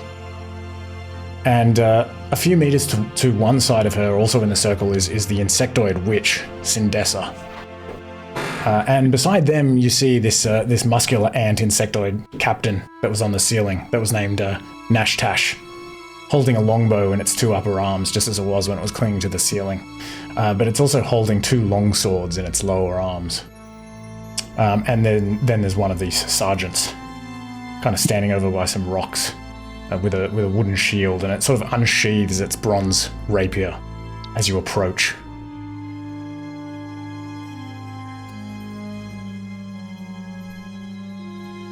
As we're walking up, I'll just turn to everyone really quick.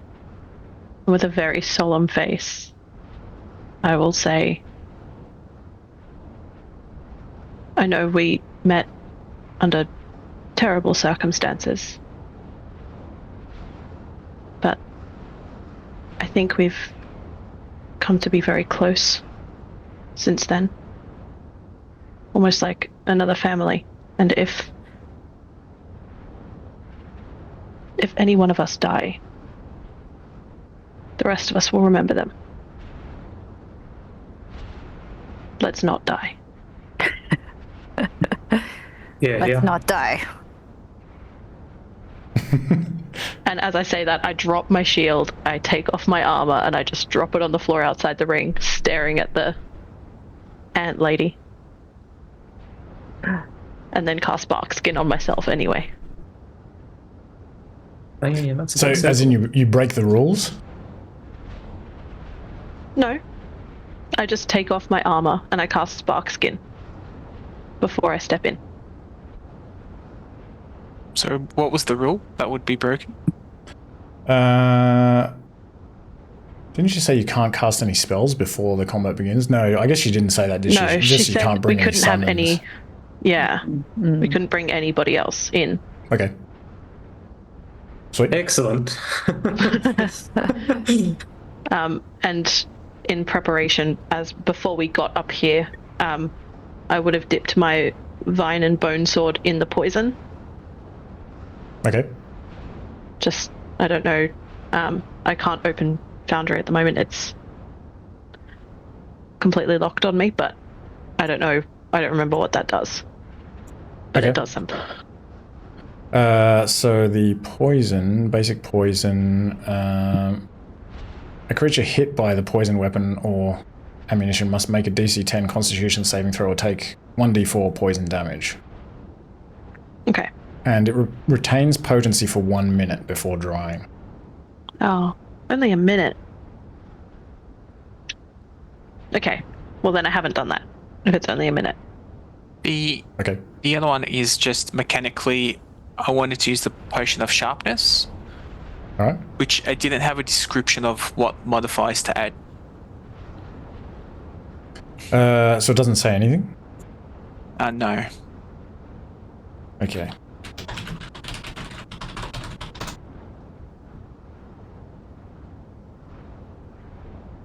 I don't know why it does that. Sometimes it's like it doesn't. Let me have a look. Where I is think we've it? had it for a while. It was Where is it? Potion of sharpness.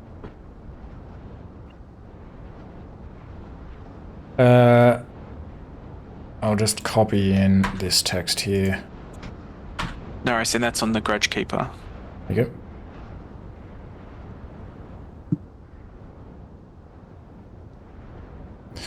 So it takes you a minute, and it lasts for an hour, and the item is magical and has a +3 bonus to attack and damage rolls. Okay. That's fucking Fantastic. strong.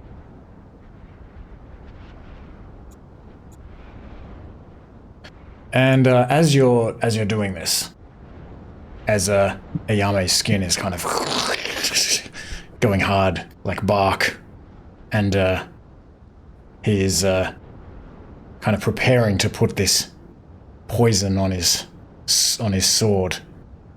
Which sword did you say? Not the flaming sword. Not the flaming sword, the vine and bone sword. So I And, don't think the flaming sword would have had an effect. Yeah, no, I think probably the flame would like burn it off as well or something. Yeah. And as Vindaros, as you are like kind of putting this oil on your weapon, Malikesh calls out to you. She says, Well then, I am glad you have returned. I guess power and good sense don't always go together. No matter, you shan't live long enough to regret it. she says, A reminder of the rules. Contestants must begin in opposite halves of the circle and no more than 3 meters from its edge. As agreed, no additional allies may join the fight. Although whatever you may be able to summon with your magic after the fight begins is acceptable. Breaking the rules is cheating, and my mother Queen Invicta will not honor the agreement if you cheat. Otherwise, there are no rules, and the fight is to the death. Prepare yourselves! and she spreads her wings and rises into the air, remaining 3 meters, you think, from where you are, from the edge of the circle. Let the combat begin! So, Vindaros will like to let off like a trumpet, like blast. Like a war cry. awesome. Let's roll. Okay.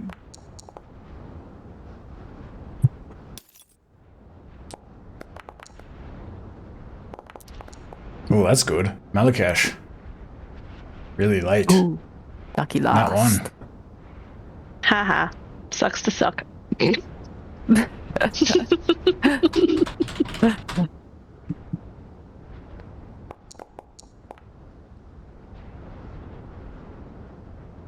said that before I rolled, and I was like, I'm gonna get a nat 1 now. You can also move yourselves around where you would like to be as long as you are in this half of the circle and within 3 meters of the line, by the way. Oh. Yeah.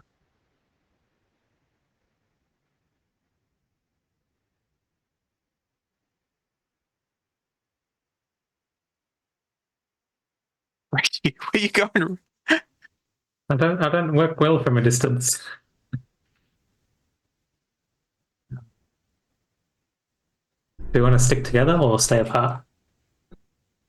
You're not really able to like have like an easy discussion like that though in the moment. Okay. Well, I'll say no. You can like you can call out to each other. Actually, you can have like a brief discussion.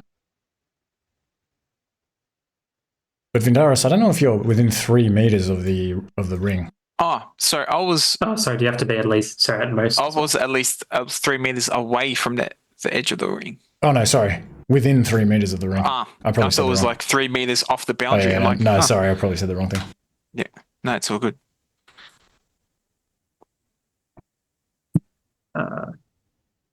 Does anyone reply to Reddy's call? I didn't mean to.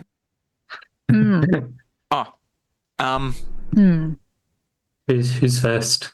It feels this is good. I think this is okay. Which one's Nash Tash and which one's Taki, by the way? Is this one Taki? Yes. That one is Taki. Hello, Taki. All right. You're gonna die, Taki. Vindaros. Sorry, Vindaros has got a random circle on him. Oh, I'll get rid of that. Yeah, okay. thanks. So yeah, she cries out, Everything. Let the combat begin. Vindaros. Trumpet blast. His war cry. A grudge keeper in the hand. He's gonna have a look. So get a feel for the lands. Okay. Jeez, it's quite an audience. It's time to entertain.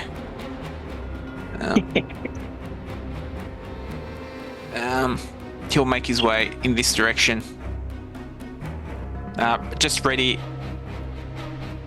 an attack action with his spear if anything comes within range, just to melee. He's a bit far, but that's what the action is. All right, ready. Ready will cast Ghost Touch on Nashtash, I think. Sorry, on Sindessa. Can I see Taki? I assume not. Yeah, not Taki, but you can see Sindessa. I'll cast Ghost Touch on Sindessa then. All right, 24 meters should be enough. Yep.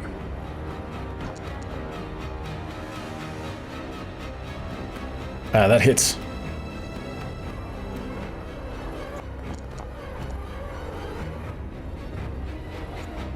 This ghostly hand like rises from the ground beneath her. Just this huge ghostly hand just like kind of clasps her as she begins sort of moving, and it just sort of hesitates. It's like suffers from this necrotic damage. The first strike. How tall is this rock that Reddy's next to you? Can you hide behind it? Yes, it's maybe like 2 meters. 2 meters tall. He'll.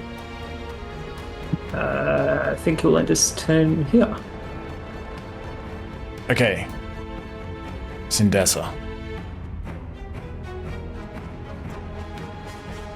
Sindessa begins moving all 4 of her arms around.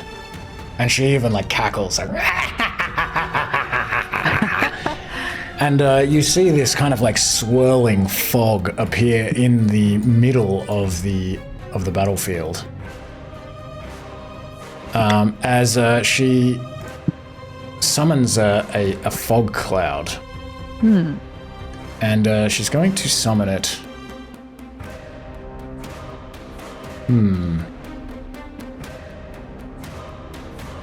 Probably just here.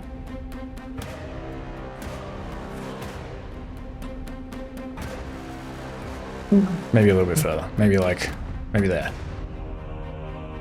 Then she is going to run over to here. Vindaros and Twig, you sort of see her like emerging behind these rocks here. This one also probably about 2 meters. This one's like a bit taller, more like 4 meters or something like that. And she's kind of like running, sort of slinking through here quite quickly. Yao Mei. I don't know if you can slink quickly, but that's what it looks like. I think when you've got 4 arms, any movement looks kind of like slinking. So it doesn't really. I'm just gonna dash. I think I can get diagonals. 1, 2, 3, 4, 5, 6, 7, 8, 9, 10, 11, 12. All the way up to here. And as I go, I'm pouring the poison onto my sword. Okay. Alright. Nashtash, the remaining of the 2 captains, steps over to here and draws back on this longbow and fires an arrow at Vindaros. Oh. And actually hits. Oh.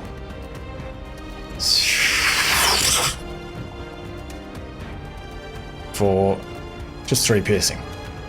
She's gonna die first.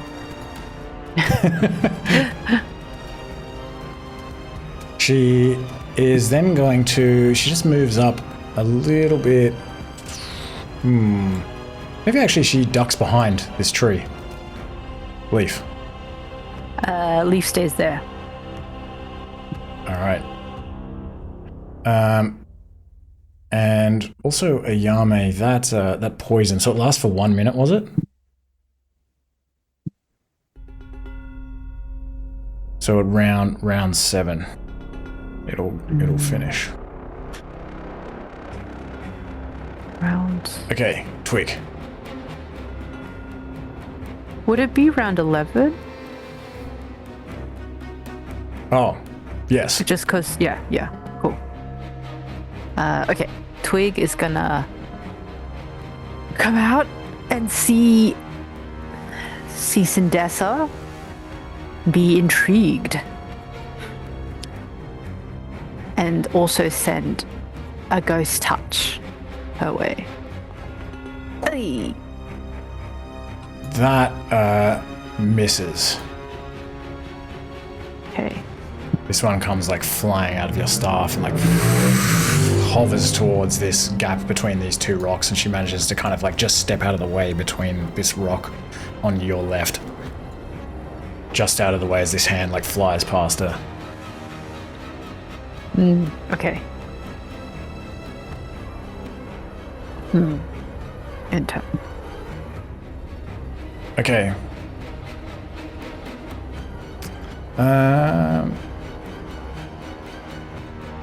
This ant insectoid sergeant.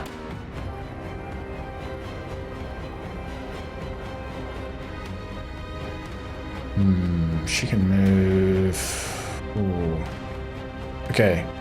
She is going to sort of emerge from around these rocks, almost cautiously, and she draws this spear, this javelin, from behind her back, and readies it with one of her upper arms, as she's like holding this like shield and sword with her other arms.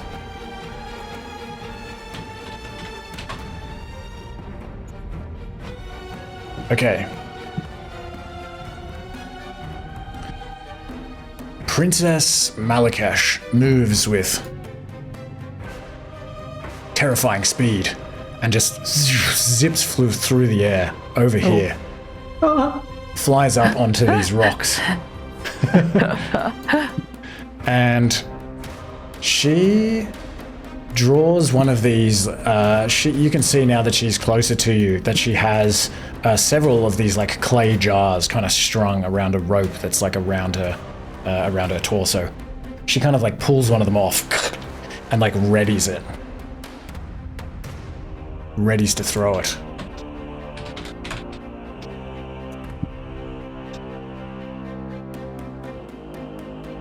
Okay. I'm going to say actually also that she kind of flies up above this rock. I'm going to forget like the height of all of these rocks, I guess. Maybe we'll say they're basically either 2 or 5 meters high. Let's just go with that. The big ones are 5 meters, the small ones are 2 meters. She's going to fly up above this rock, so she's like 3 meters above this 5 meter rock. Okay, Vindaros. Okay. We're still working on the premise that we're going to move 1 diagonal per movement line. Yep. Cool. Vindaros will like to make his way forward. It should hopefully do it automatically. 2, 3, 4, 5. I'm just curious. Yeah. Can I stand on that one? Yes. Yeah, you can 6. stand on the edge there. Some of the rubble kind of Then clutters underneath your foot. Then he'll like to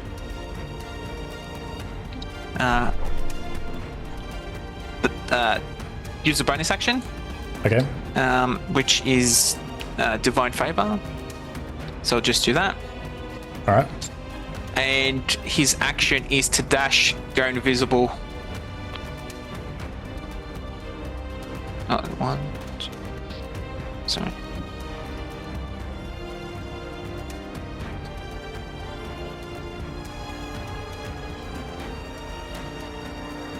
I think so. Just give me a second. I think I want to go there. Okay. Yeah. Oh, sorry. If you don't mind, if I can take that back. Yeah, that's all right. I'm just gonna go straight 6. 1 diagonal there. Invisible. Okay. So you go invisible, coming around the side. Let's Yeah, just remember you're invisible, because the condition is a pain.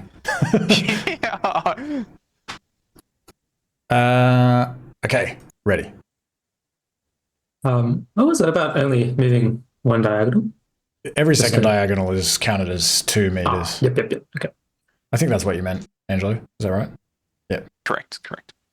Ready? Peek out this side. And I think he'll ghost touch tacky. I'll call that to Yao Mei. Let's deal with the little one first. I'll say the tiny rocks are 1 meter. She'll have a bit of cover from this little rock here. Okay, it's all right.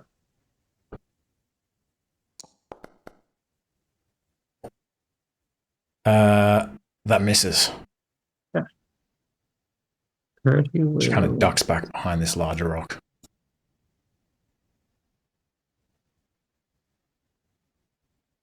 We'll duck back. And that's all for ready, I think. Okay.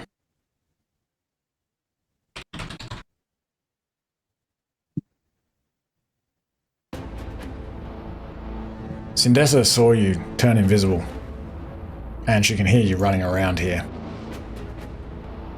She is going to try to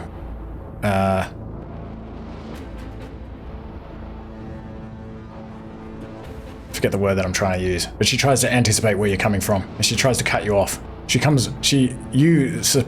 are surprised to kind of see her suddenly emerge from behind this tall 5 meter rock. And she just uses like all 4 of her hands and just like shouts out this like loud, echoey word that you just hear like booming in your skull, and just like pushes all 4 of her palms that are sort of open like this in your direction. And this huge like wave of force just comes flying out of her arms, out of her hands, and it is not going to get Twig, which is nice. But give me a dex save.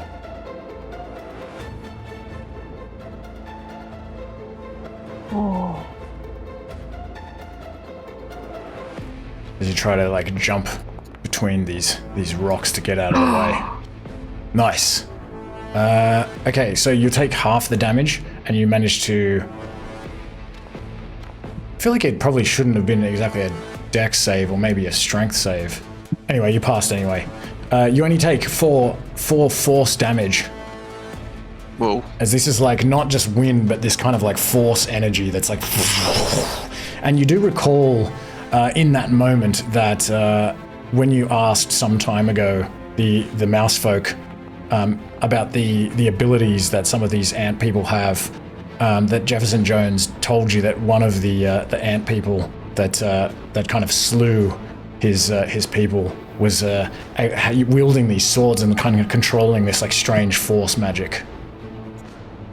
But yes, you're able to resist. You don't fall prone, and you take a little bit of can't damage. see it, but Vindaros' ears are just flapping from the force. The blast.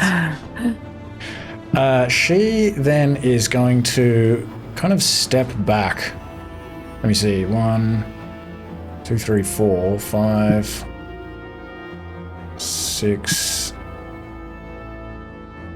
Yeah, she's going to step away.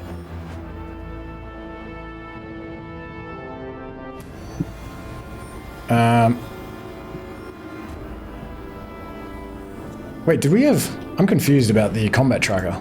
Did I skip ready, or did I just not go to Sindesa? No, I had a turn. Oh yeah, sweet. Okay, cool. Yeah, you just didn't move down. Nice. All right, Yao Mei. Okay. You're kind of standing next to this big, like, swirling cloud of fog that you're not able to see through. Yeah. I can't load the battle map for some reason. I had it before, and now I can't see it anymore. Okay. But I'm running for the little one. All right. So do you just dash? Yeah. Okay. I'll move you. You are able to pretty I'll send much... it on Discord if you want. Pretty much get up to her. If you just, like, if you've refreshed it once, just leave it. Like, don't try keep refreshing, because it's probably just loading. It's like a pretty big image. Yeah, it is definitely loading. It says it's at 100%, but... Yeah, it'll just sit there for a while. And then... I got it. All right, Thank you. You've dashed all the way around these rocks. And as you do that, both of them are going to loose their held actions.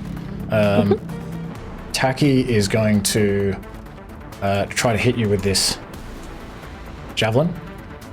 Yeah, my AC is 16, by the way. It doesn't reflect, but I have cast bark skin. Oh yeah, okay. All right. Okay, so in that case, that misses. It just kind of glances off your hardened bark skin. And the princess is going to... Let me see. She throws... She is going to actually try to... She's going to hit you potentially before you made it this far. We'll see what happens. She throws this bomb at you. Give me a dex save as you try to sort of like sidestep it as it just kind of tumbles through the air. Ooh. Okay, nice. You're able to sidestep it, and it just like explodes on the ground as you jump out of the way, and just all of this like this electrical energy just kind of spreads out across the ground. But you're able to avoid it. I'd like to think that I'm kind of running, and as she throws it down, I kind of jump over it, do a little bit of a roll, and get back up in the position I wanted to, where I land. Okay. Just kind of look at her and be like, fuck you. Just give her that look, you know? All right. Okay, this ant-insectoid captain back here is going to run towards where you are coming around, Vindaros. She sees her ally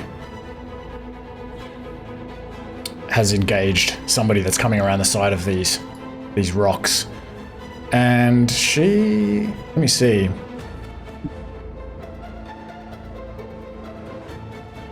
She's going to actually dash around, and she comes right at you, at your face. She can like hear you moving, and kind of see your tracks in the grass. And she's going to use a bonus action actually to try to hack at you with her short sword. Try to stab you with her short sword. She's like dropping her bow along the way. Okay. She'll have disadvantage, sorry, because you're invisible. I didn't think that will. Nice, she misses. Cool. And I'll like to use the Polar Master feat to react. Okay. Because, it's like opportunity attack. Yeah, as they approach you.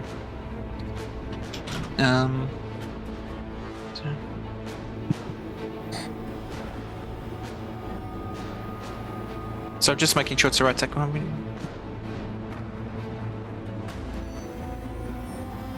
Yeah. 14 misses. Okay. Maybe with, she's kind of like dropped her bow and, well, she was already holding the 2 long swords. So yeah, she's got these like 3 swords. She tries to stab at you. You try to like hit her with the butt of this polearm. She uses the 2 long swords to just like knock it out of the way. All right, Leaf. How tall is this rubble pile? The rubble pile is maybe only a meter tall. Okay, can Leaf sort of come here? Ooh. Wait a second.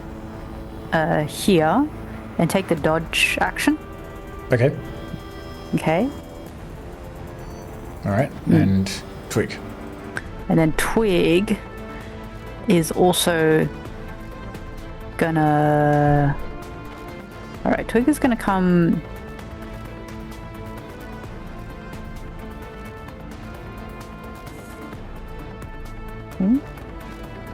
Here. You can sort of see above it. If it's just a meter. And he will... Just. He will be on his tippy toes. Okay. And he will get his juices going. Yep. Wave his staff around and summon a putrid undead creature. Right. And it will appear. It will be here. Okay, and so this is... What do we got?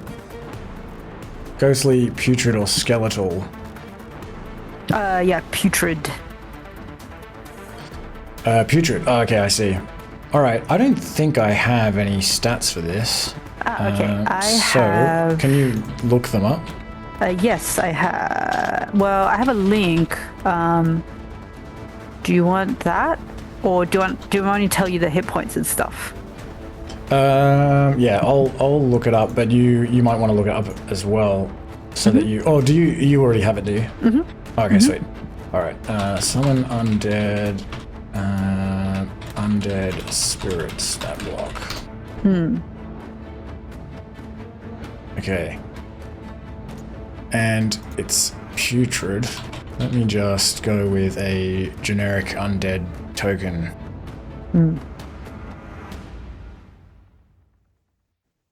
Summon undead. What is it?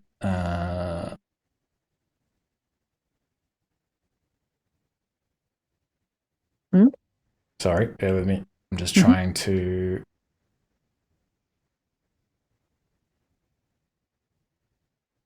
What the... Okay. Continue. What do you do? And then Twig's gonna yell at it. Attack the magical ant witch. All right. And so I'll give it 30. It's got 30 hit points. Sweet. Yes. Yes. Okay. I'll also give you control over it. Okay, cool. And it goes right after me, so I don't think it needs to be in initiative order. Okay, sweet. Mm-hmm. All right. Okay, and turn. It's not going to do anything? Oh yeah, it can do something, can't it? Yeah, I think so. Okay. 1, 2, 3, It's probably 4. technically meant to be me that controls it, but I don't generally do it that way. Ah, okay. So now it is going to Rotting Claw attack. Okay. Half this spell's level. Okay. Yep. So your spell attack modifier to hit. So 16. Yeah. So Reach give me a 5 feet. D20 plus your intelligence modifier. So it'll be 20 15. plus. Oh, okay. I guess. Okay. Ability plus 8. Plus 8. I don't know if it gets its if it will include its proficiency or your proficiency. It just says it's your spell attack modifier to hit. So I think it's just a D20 plus 5. Okay, sorry. That's all right. So do you want to take that roll? Yeah, that's It'll be fine. 11. That misses. She like sidesteps as it kind of reaches out with its putrid claw. Okay. End turn.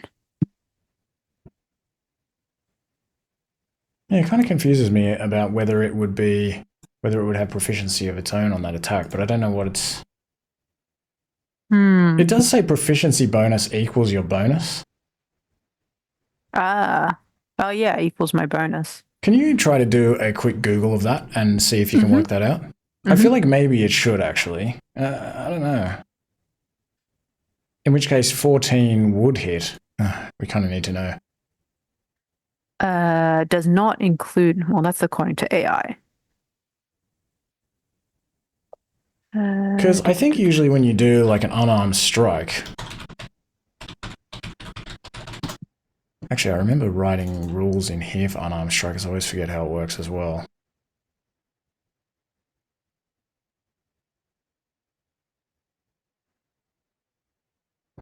So it's like not including, like in this case, Vindaros' proficiency bonus.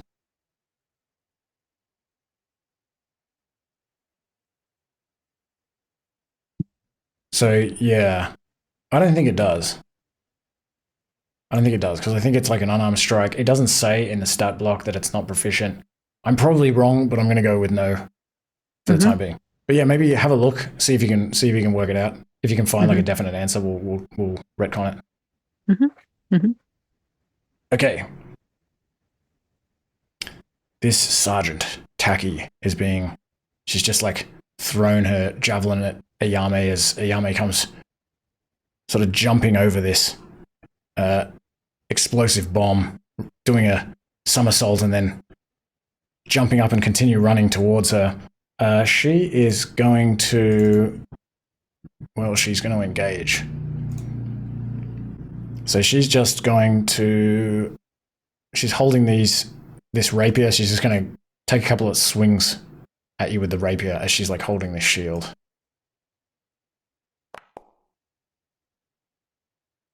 Hit. For 9 piercing.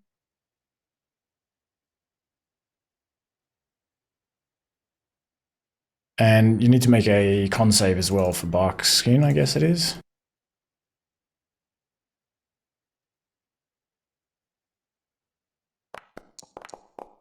Oh, you lose the bark skin.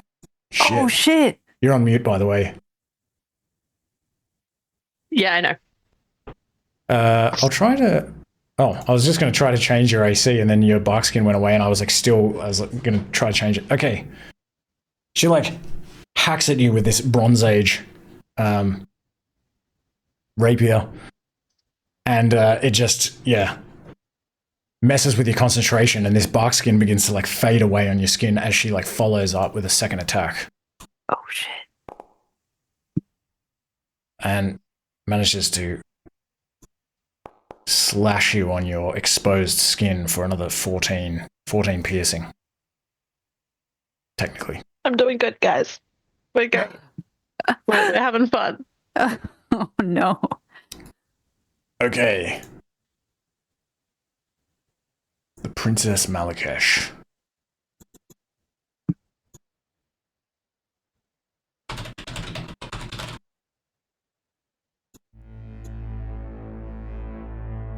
She pulls out another bomb. Let me see. She pulls out another bomb, and she is going to fly further up into the air. I'm going to say that she's like 12 meters up in total. But she kind of flies over like this. Maybe like almost above you, Yao Mei, and like drops this bomb on you. So give me a con save.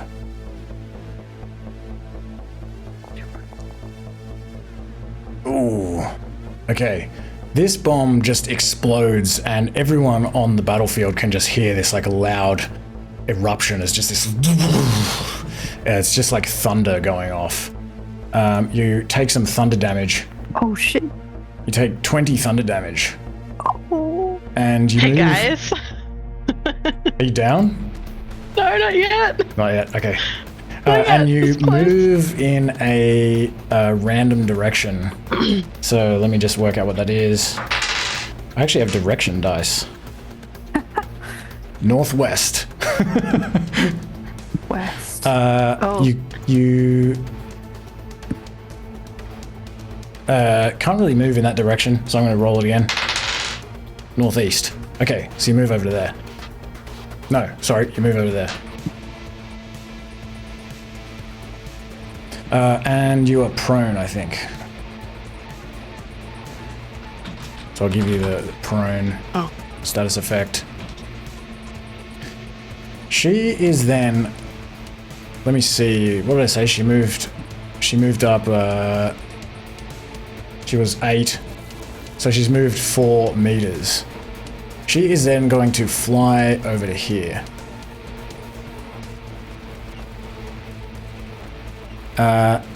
And she attempts to, maybe all the way over to here, she attempts to throw a bomb at you, Ready. So give me a con save, as she's just from 12 meters up, she can see you pretty clearly around this rock. She just... Oh, okay. You just feel this, like, sickening energy, like, pass through you as this kind of, like, gunk explodes out of this bomb and just coats your body and just does this necrotic damage to you.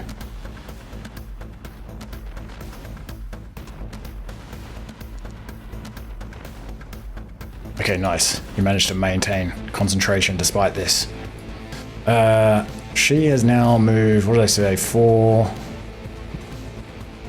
5, 6, 7, 8, 9, 10, 11, 12, 13, 14, 15, 16, 17, 18, 19, 20. She's going to fly over to here. And she's going to throw one more bomb at one of you. At Ready. She throws another bomb at you, Ready, as she's like flying away. So give me another con save. As this one explodes, just these like fumes of like freezing cold gas just... This one you're able to resist. Okay, Vindaros. Okay. Vindaros will like to...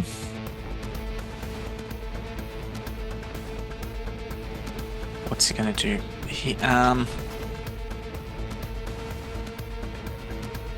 He's gonna attack the in front of him. Okay. Using the Grudge Keeper. Burst attack.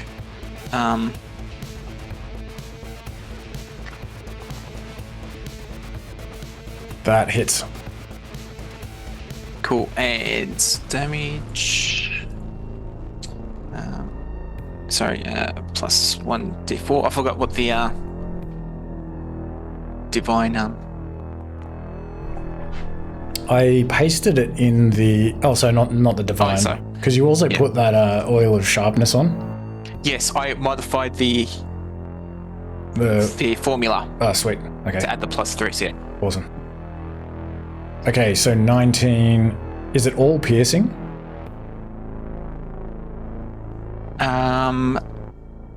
Sorry, I'll just look at the Grudge Keeper.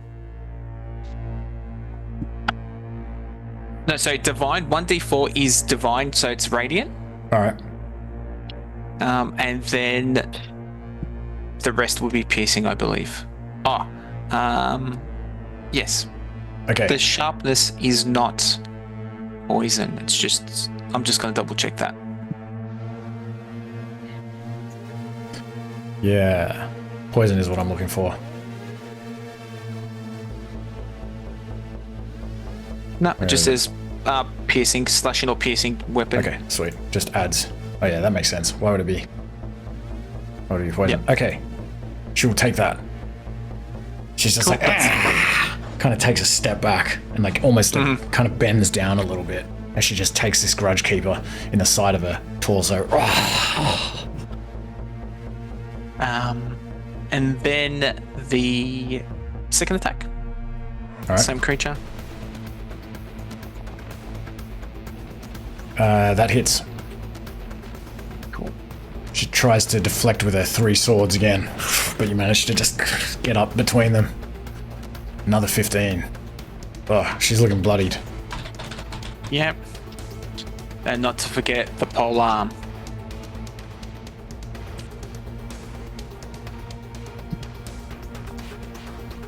Get there. Yeah. And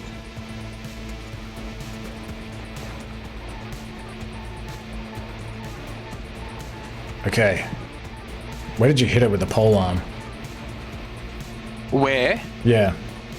Where did you target her? On her body? Oh, definitely between your eyes. Bang. Like just like Yeah. yeah, she's kind of like reeling from the previous 2 hits, and then you just get her like square in between the eyes, and she almost falls over backwards. She kind of like does this with her hands, like, and has to like kind of shake her head as she like is like on the edge of being knocked out, and she is like breathing heavily. You can see her like chest going up and down like rapidly. She's not looking good, and there's a bunch of like blood like pouring out of the wound in the side of her torso. Ready.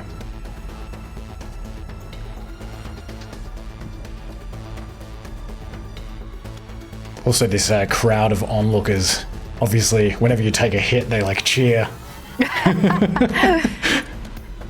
Boo! Yeah, well, definitely like Jefferson and the others would be also cheering for you, of course. Yeah, there's so many in the crowd. It's that home ground advantage. Yeah.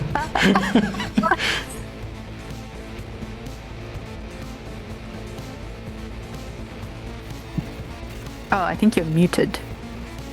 Sorry. Is the fog cloud a concentration thing or not? The which, sorry? The fog cloud. Yes.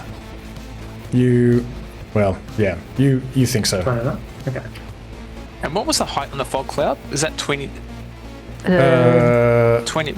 Yeah. 20 meters is- high? 3 It's meters? 4 meters. Yeah, 4 meters. Okay. So she's way above that. Oh no, sorry, hold on. 4 meter Well, radius sphere. 8 meters? 8, so 8. Well, I guess it's, yeah, Is how it does that a work? half dome or is Yeah, it yeah. a sphere? Centered on a point, and she centered it on the ground. I'm gonna say 4. I don't know. Yeah. We'll go with 4.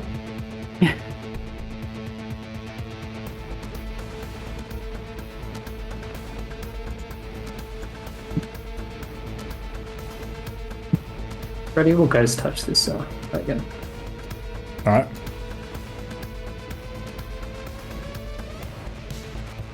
We got disadvantage.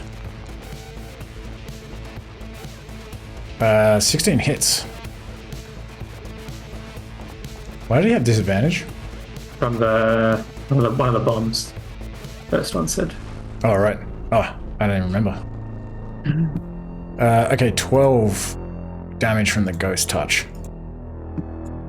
She just like nearly coughs in Yao Mei's face as another ghostly hand like flies through this one. She's like, her like That's really red sad. face like almost goes like white. All the pigment drains out of it. That's all from me. Okay, the witch is being engaged by this disgusting, putrid-looking undead. Anna, did you manage to work out if you should add your proficiency? I think no to the proficiency, but I think because of undead thralls, I might be able to add my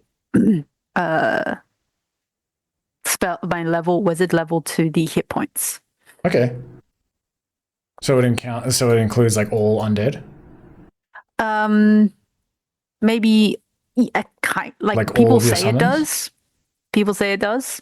It is sort of associated with animate dead, but then there's this like extra part of it that says like any undead. Yeah, it says whenever you create an undead using a necromancy spell. Yep, that's fine. Okay, cool. So how many hit points does it have? 30. I added another 7. I thought it started as 30. Oh, so 37 you mean? Yeah. Yeah, sweet. Oh, okay. Cool. Okay. All right. Let me see. What is Sindessa going to do?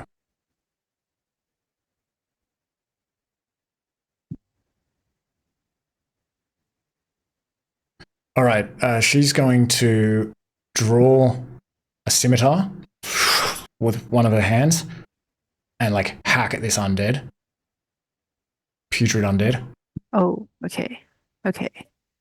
So 19. AC is 14.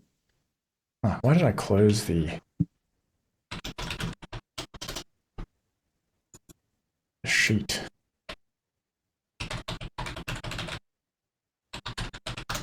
AC is 14, did you say? Mm-hmm. Okay, so she hits and she'll do... Oh my god. 14. This should be slashing damage.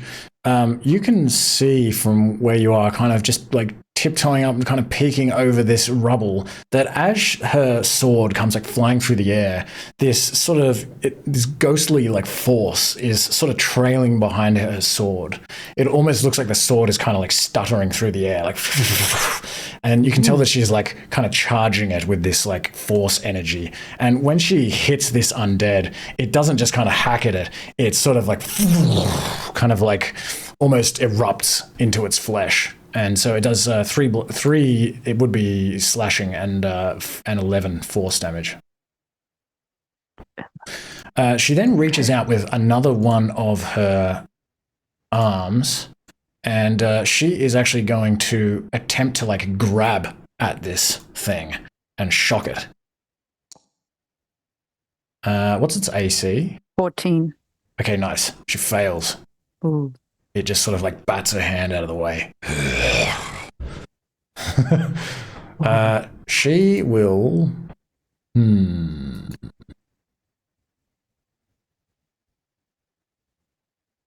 Let me think. Okay, she'll stay where she is. Yummy. Alright. So he's lying on the floor. Quite badly injured. And he has a thought. He's gonna get up.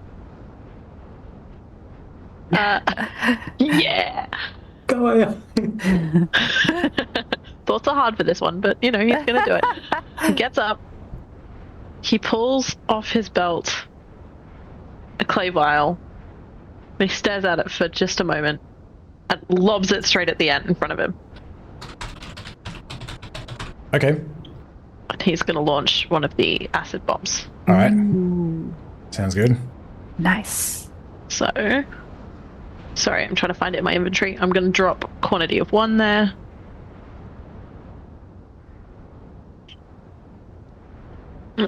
That way. That way. That way. Okay.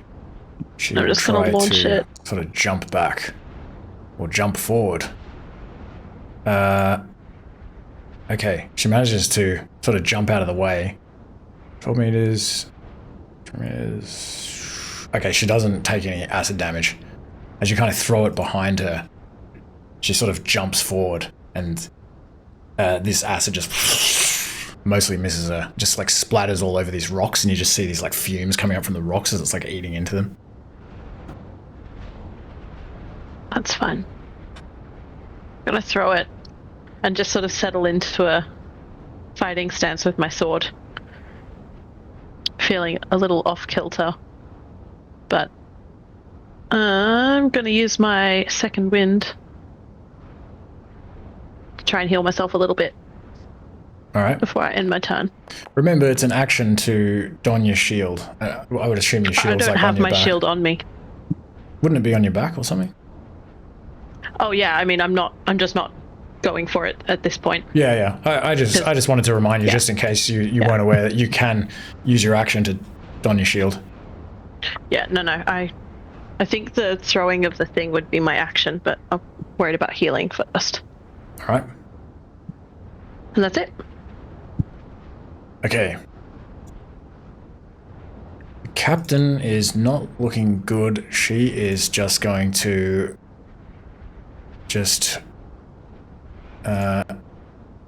let loose with everything she's got. All of her sword fighting skills. 15 misses. She'll follow with a second longsword attack. Misses again. Tries to get you with the short sword. She's just like yelling in your face, like, Oh, no. and just this one just like kind of like stabs your armor in a weird way, and the sword just, you see it just going, and she's gonna dent the sword.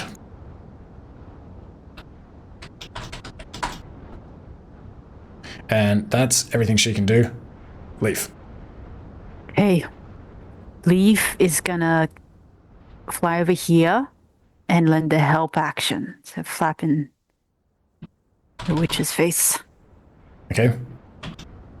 Okay. So dex check. All right. Oh, that's not good. Oh, Okay. Leaf dead. Let me think. She doesn't use a reaction. Oh. Okay, Leaf's gonna run away. All right.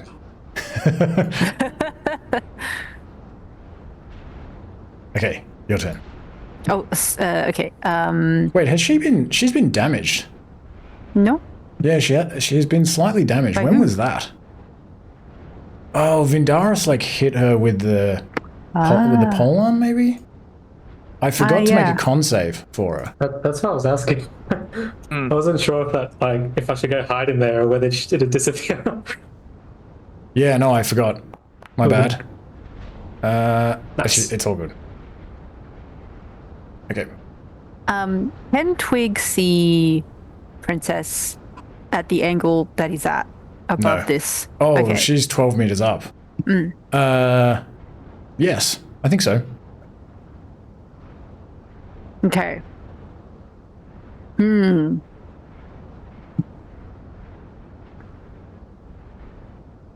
Okay.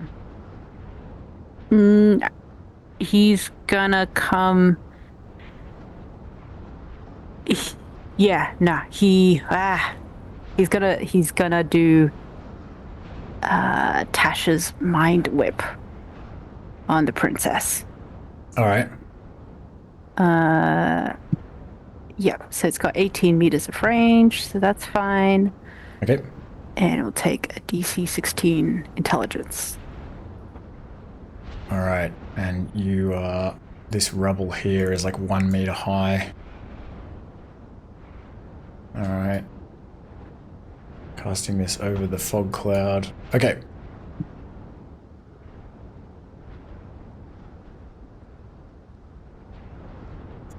She...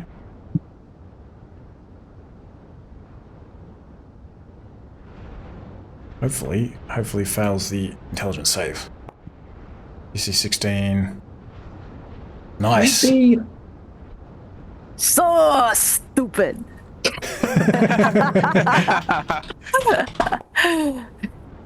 Okay. No, that's not very much damage. Tasha's mind whip. So she takes 9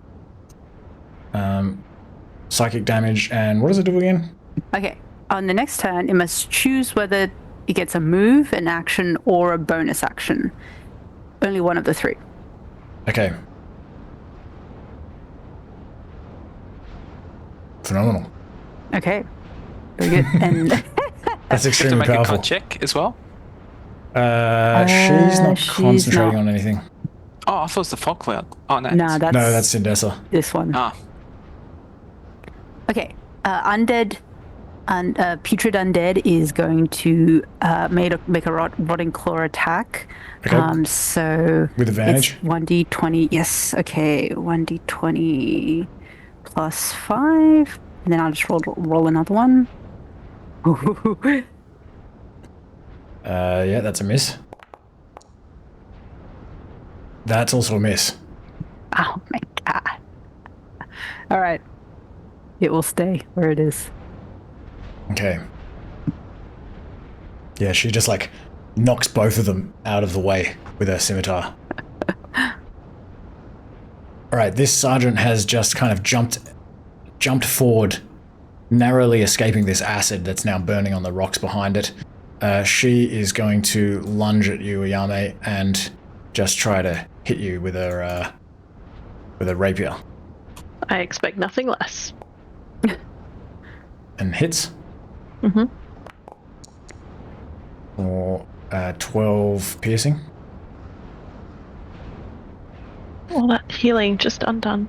And she'll try to swing at you a second time. Oh, shit. damn it. I Yeah, can't. you can't see her.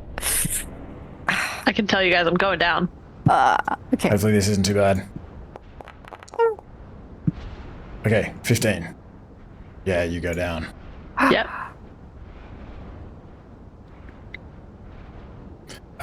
Reddy, you're the only one that knows that Yao Mei has gone down as well.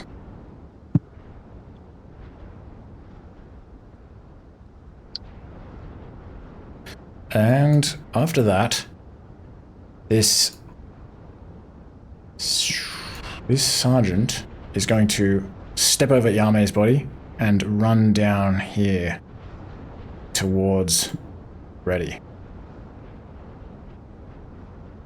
With her sword ready. Okay.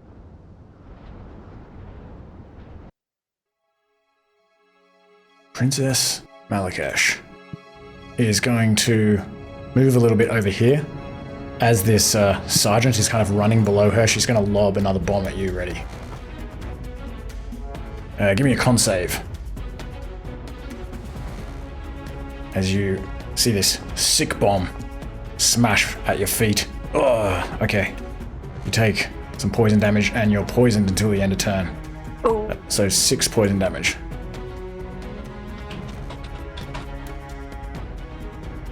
Poisoned. She will throw... shit, okay. What do you lose? Roddy the Conqueror. He's on mute, but he said spiritual weapon, I think. Thank you. Elemental yeah. weapon. Sorry. Elemental weapon, okay. She is going to throw another bomb at you. So give me another dex save. She's just kind of pulling these off with each of her arms and just like lobbing them at you. And she's just like cackling the whole time. That she has. Oh, okay. So you're also blinded until the end of your turn. And you take 11 acid damage. I'll give you the blinded condition. That's nasty. She's gonna throw one more at you. It's another one of these rot bombs. Give me another con save. Oh, fuck. Okay. Ow. So you take another 13 necrotic, and the next attack is at disadvantage. Oh my god. And she then is going to fly into this fog cloud. And she's going to kind of lower down a little bit so that she's just within it. She only like want to move or action, bonus action. Say again. Oh yeah, she got the Tasha's Mind Whip. Oh, fuck. Yeah, okay. Thanks. So that was a action. What's the exact reading of that? Is it an action or does it say attack action? No, action. Action, okay. Alright, she doesn't move then. She just stays there. Wait, she was like here, wasn't she? Okay. Vindaros. Okay, Vindaros is going to attack the ant in front of him. Alright. Grudge Keeper.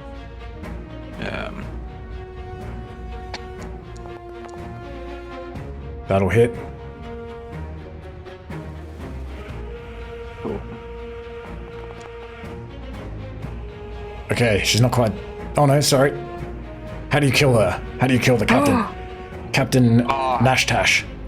Nashtash, straight through the throat. Spear, quick kill, he's not mucking around. And all of these people in the crowd, these ant people standing around are like...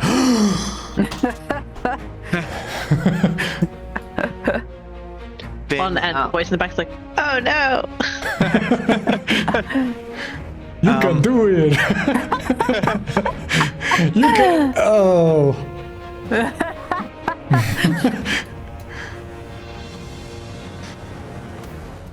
Oh, it doesn't want to... What's happening?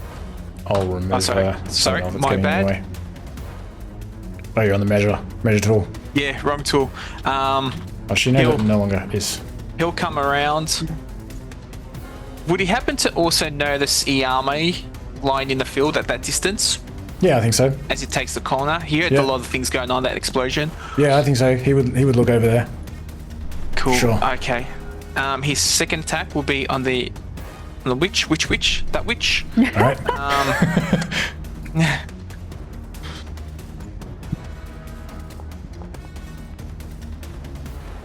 Nice. 19 hits. I was just thinking in my head, like, am I going to be able to not say the Wicked Witch? And I played all kinds of mental games with myself until I finally failed to resist saying it. But I did it through a very complex... Well hidden. 15 damage? 15 damage, correct? Yep. And then use his polearm attack. She's also on flanked the- as well, so you get the +1 from that, Oh, cool. just in case you need it. Yep, that'll hit. Oh, yeah, hold on. She'll make a con save as well. Let me make that. Ooh. Okay, passes. Yep. It's...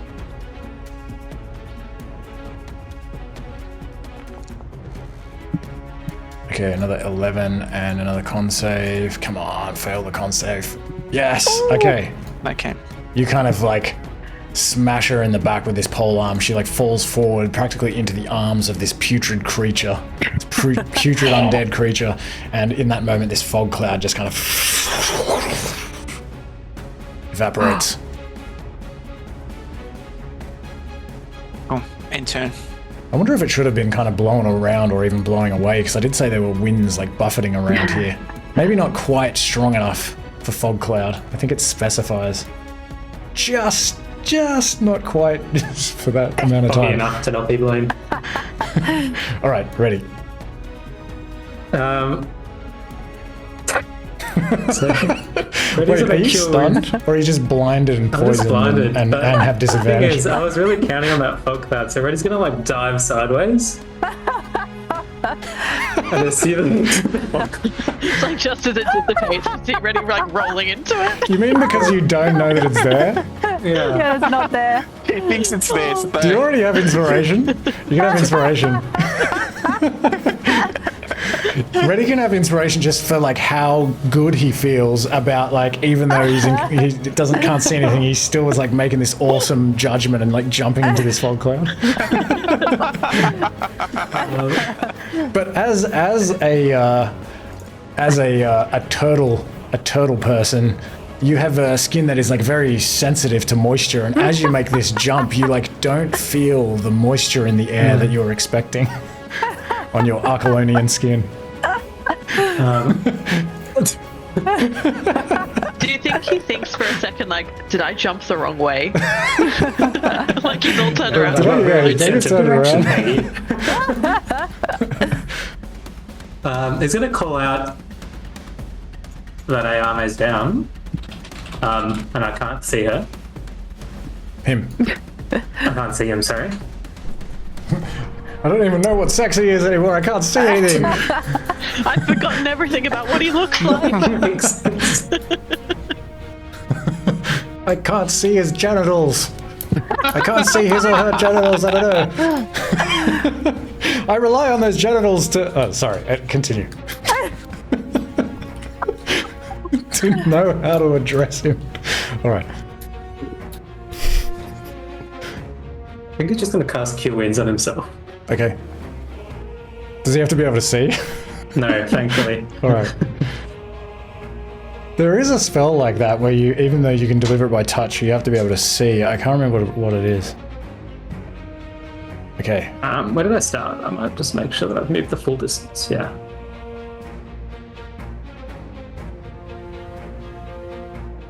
All right. That's going to be Reddy's turn. And I think all of those conditions go away at the end of your turn. I'll let you remove the status effects. Oh my god, fuck.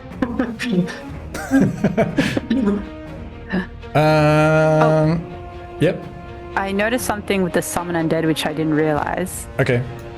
Putrid undead has a festering aura, so any creature that starts its turn within 5 feet of it So 1 meter. must succeed on a Constitution saving throw against my spell save DC or be poisoned Okay. until the start of this next turn. All right. DC 15? 16. 16. Okay, she's poisoned. Ooh. So her Is that a has meter? disadvantage. Yes, 1 meter. Oh yeah, Yeah. cool. So yeah, you're fine. all good. She doesn't like that. She doesn't like that at all. She is. What is she gonna do? What is she gonna do?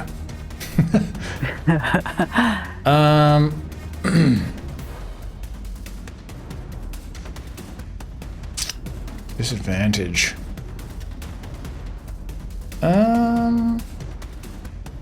Okay, she is going to step to here.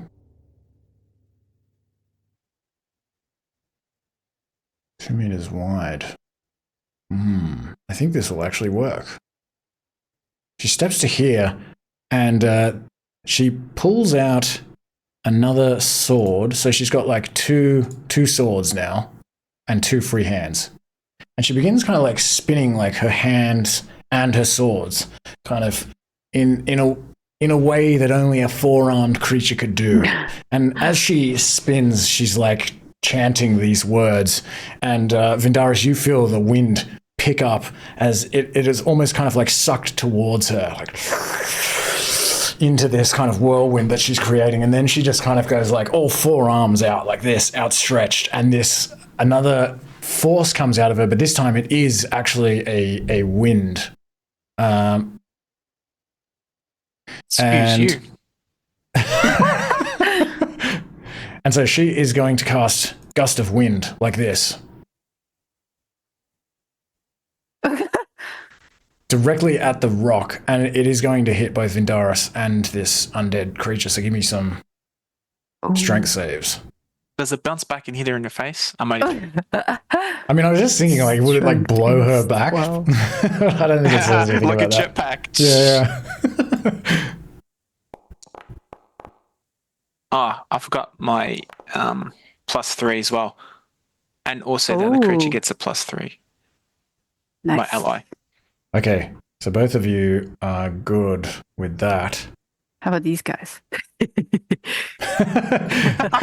that's awesome. They all are like, "Wah!" Like, although, like, because the rocks are here, so it's only like a couple that are standing on the side. Like, okay. this one is like blown back and like hits this tree, and maybe this one as well is just like. Well, her tickets had splash zone. Like, getting that close to the arena, you're gonna get blood on you. Yeah, that's their own fault.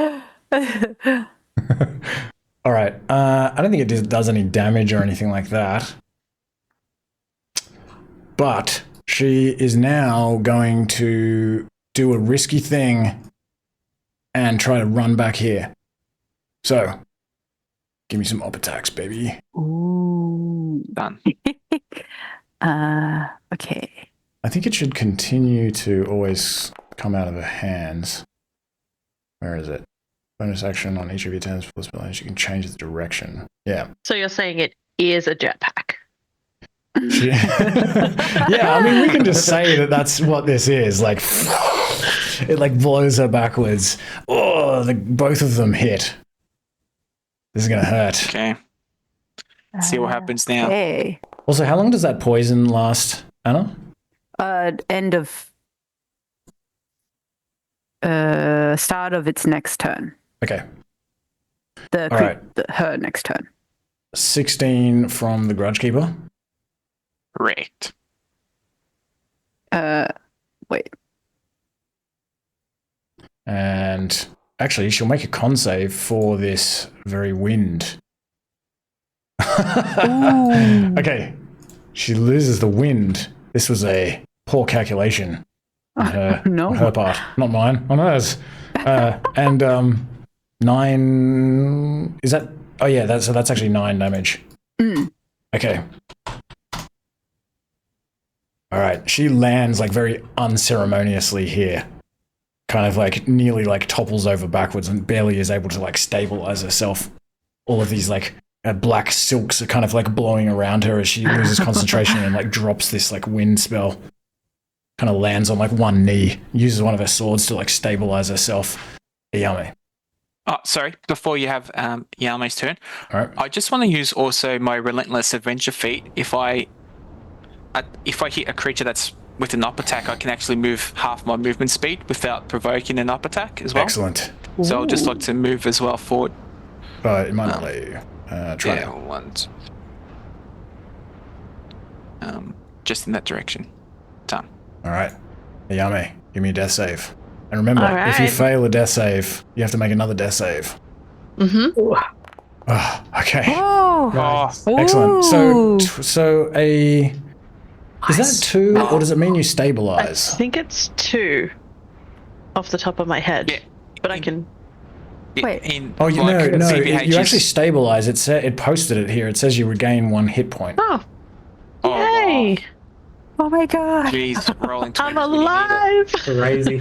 So I think you're still unconscious, but yeah, you don't have to make any more death saves. I'm breathing Fantastic. again, guys. Oh my god. I was banking on like failed saves. I was banking on him dying, honestly. Fuck, if he died in like the last session, oh man. And the first round too, like he went down so quickly. Like round 2. Would have been pretty epic. An epic way to Would have go. been the best death ever. So I'm torn anticlimactic. about whether I wish it would have happened or not. No, it's great. It's great. All right. Ooh. Okay.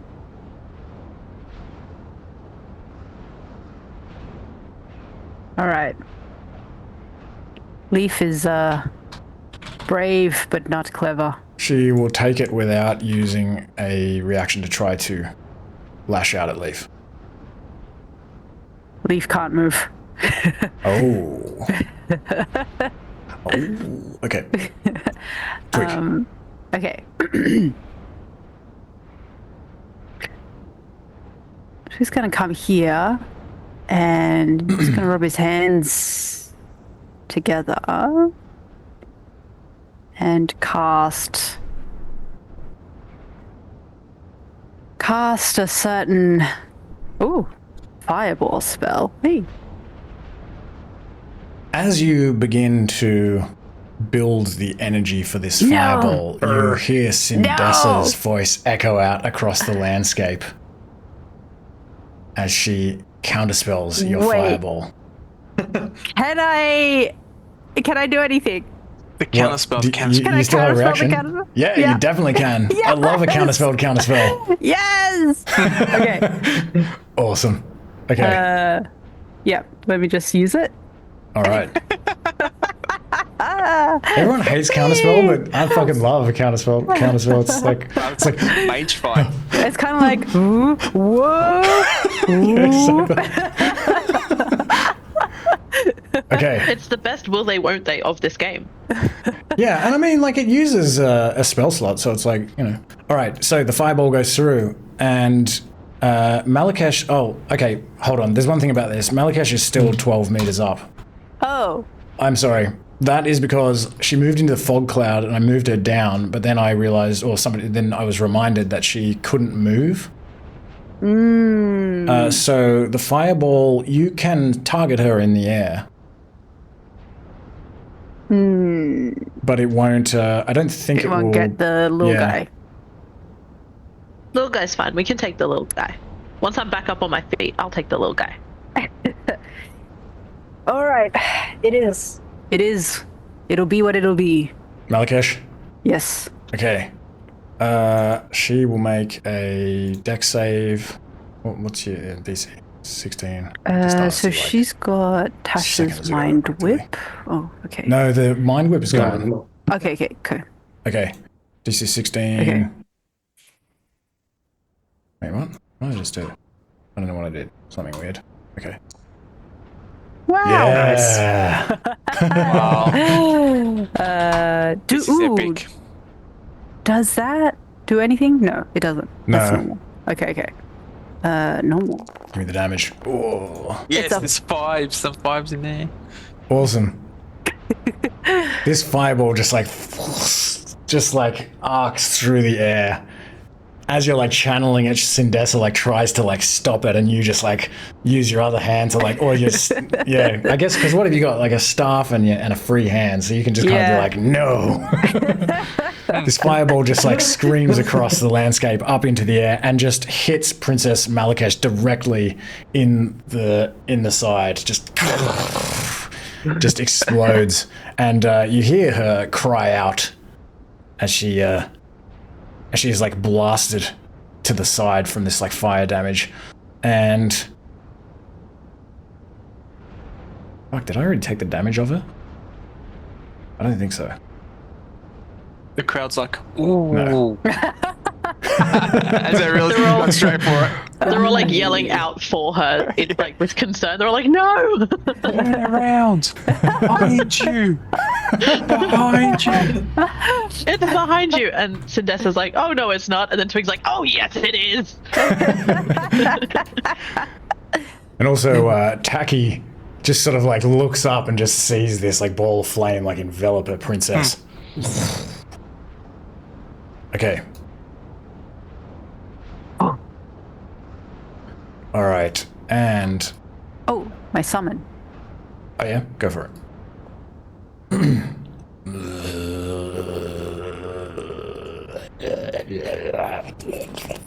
trying to make a picture. I don't know what it looks like. I imagine it's like dripping all this like rot and like goop off it. How fast can it move? 6 meters, 30 feet. Okay, sweet. Just enough. Yeah. And you got the help action. +5. Oh yeah. So this is my first roll. Ooh, that hits. I'm gonna crit fish. Okay. Nope. Nope. Okay. 1d6. And I realized I didn't add my proficiency that I get from Undead Thralls. Okay. My spell proficiency. Okay. So 12 bludgeoning, was it? It might be slashing because it's claws. Oh yeah, claws. Okay, sweet. She's just like, ah! And she's not supposed to be concentrating anymore. Ah. Why doesn't it remove it? Okay. And so she's not poisoned. Oh no, she is until the start of her turn. Oh yeah. Okay, cool. Just remind me again that, she'll have to make the save again. Okay, this one down here is not aware of Yao Mei. Sort of beginning to like, I don't know, turn over slightly and cough up some blood and start breathing again. She is just going to run it ready.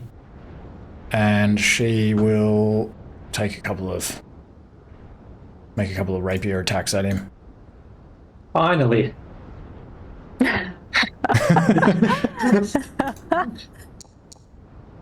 Nice. How do you jump out of the way of those? How do you prevent those two I attacks? don't even bother. They're just so slow. At this point, I just sort of like deflected with the shield and was like, She "That's is all you've got." she is a bit sluggish. She's been injured by Yao Mei.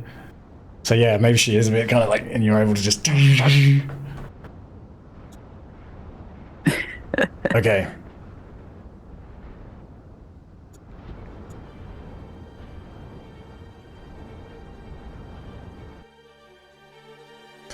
Princess Malikesh. She is going to remain 12 meters up. She's kind of flying around in the air, sort of like shaking herself and like screaming after this like fireball has like gone off and like just encapsulated her in flame. She kind of stabilizes and then like she flies directly over towards the source of the fireball. Uh-oh. She is going to...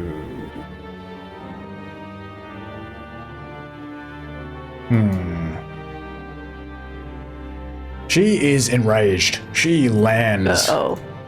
She lands before you. Oh no. And as she lands, she pulls off her back this long glaive, and it is a double-handed glaive. These two big, nasty-looking bronze blades on either end, and she's just like, ah, you will pay for that.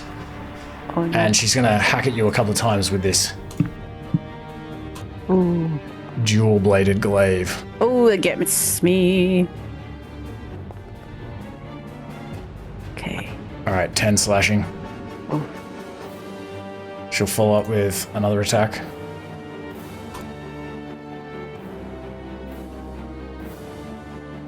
Gets you again. For 18. Oh, I got What's the Taiji 2 for again? Oh, I reaction used. Oh, okay, sweet. And There I is need actually to a make... reaction used thing. Anyway, Yeah, I couldn't find it. I prefer the Taiji 2. Oh no, I lose concentration on my summon undead. Ah, shit. Okay. It just like collapses onto the ground, like just falls forward and almost like rots like in real time, like just begins like deteriorating. Dang. Okay, she is then going to kind of like almost like snarl at you and like snap her pincers at you, and she turns around and like sprays this spray out of her abdomen at you. Oh no. So, give me a save, a con save probably. Con save. Alright. Con. No, give me a dex save. Sorry. Oh, a dex save. Okay. Okay. Oh, that's no good. All right. You were going to take. Let me see. Okay. You take 1d4 acid and 1d4 fire. Okay, 1d4. So just 3 damage all up. Oh, okay. But also give me a con save. DC 16. Okay, con save. To see if you're Con. blinded by this attack. Ooh. Nasty. 16? Okay. Ooh, You're also okay. blinded. Oh my god. And so she moved. Where did she come from? Where did she come from? Where did she go? So what was that? So 16, but she was 12 up. Okay, so 16. She's going to launch into the air again and fly 4 meters up into the air just above you. Okay. Okay, Vindaros. Okay, Vindaros is going to make his way into this position to attack the witch. Okay. Which witch? That witch. First attack That definitely hits. Cool.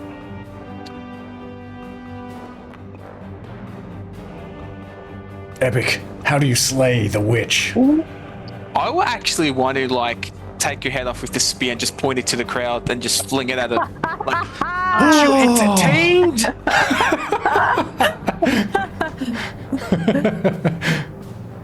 Awesome.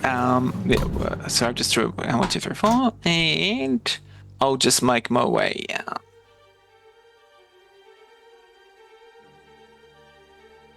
Well, I think I'll move one extra square that way. All right. Ready.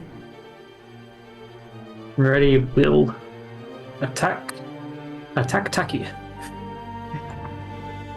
I don't think I have a preset Attacky. one for this situation. Symbiotic, no. Okay, I'm gonna Symbiotic, no. Booming Blade just on its own, I guess. Did that not do a roll? No. Okay. Shillelagh. That didn't do a roll either.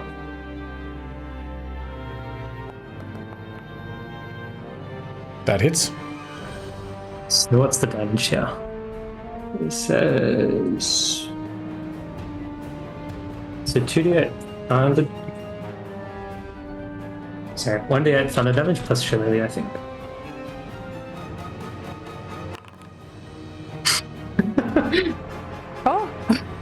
Can I just check that damage that was being done by that undead? It wasn't poison damage, was it? It was. Oh no, that's right. It was slashing damage. Okay, sweet.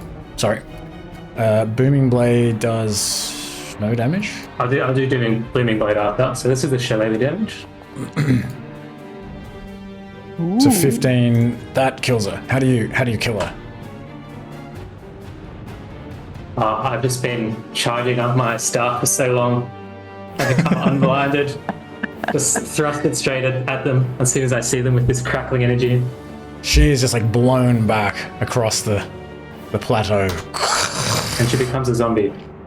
It explodes in the air and becomes a zombie. Well, where do you want her to become a zombie? Wherever she ended up, I guess. Okay. All right. Let me use my fungal infestation. All right.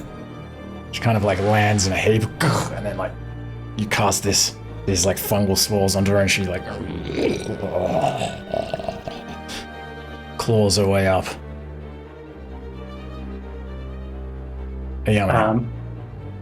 Sorry, I will also cast Healing Word. Is Yao Mei up at the moment? No. Okay, I will cast Healing Word. I don't think I'm in range there, so. Am I? Yes, I am. Yep.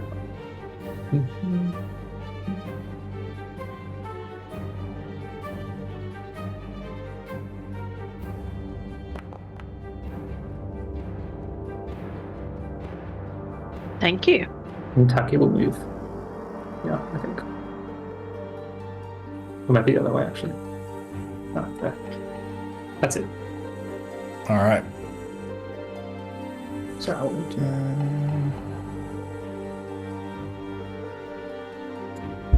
Okay, Yao Mei. Well, I think my first action as soon as I wake up is to try and stand up and take stock of what's happened. So, I'm gonna do that. And as I'm doing that, I'm gonna take my potion of healing and I'm gonna drink it. Seems like a good idea. Yeah, it seems like a very good idea. Great. Double my hit points. Love that. And we are going to gonna re-equip my shield before I do anything else. All right. Why can't I navigate in my own inventory? I've been looking at this for weeks. Okay, there we go. Oh my god, I'm now harder to hit. So that's my action, bonus action, half my movement. I guess I'm just gonna move the other half of my movement back into the field. And All right. that's it. Okay, Leaf.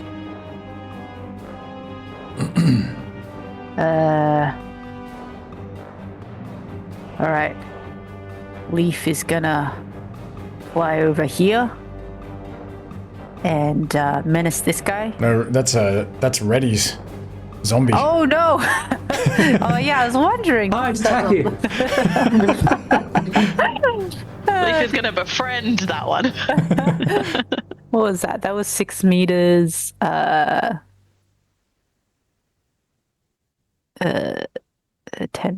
Yeah, okay. The Leaf is gonna come here. And ooh. Okay. Twig. I can see. Okay. I'm blinded. I think. I'm gonna just do another fireball. All right. Can I hear where Princess Malikesh is? Yes. She's probably like. Bzzz. She's sort of above me somewhere. She's only 4 meters shit. up. She's only 4 meters up.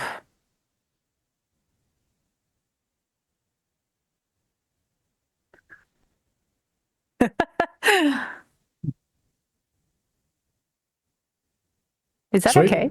Yeah, I mean, I guess even like, let me see. Does it actually say even? Let me see. Also, the low roar into an explosion of flame. It doesn't even say that it has to like hit anything to blow up. So I mean, you could even, I guess, just sort of aim it up into the air. So it just That's the bottom true. of it. But Just yeah, like that's fine. That will above. work. She will make a dex save. Wow. Fails again. Okay. Okay, 31 fire damage. She lets out another scream of rage and frustration. If she was angry before, she is even more mad now. Does my blindness go away? What was it from again? I totally It was forgot. from her acid attack. Oh yeah, Abdomen. probably. Hold on, let me acid- see. Blind until acid end of turn. butt. Yes, it Okay. goes away.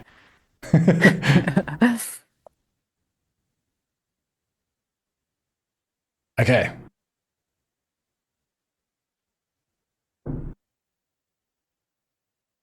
Oh, I think Twig can also move away because she's in the air.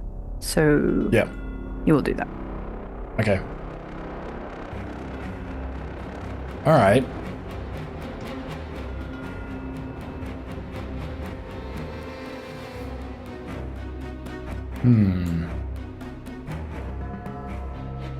Bear with me.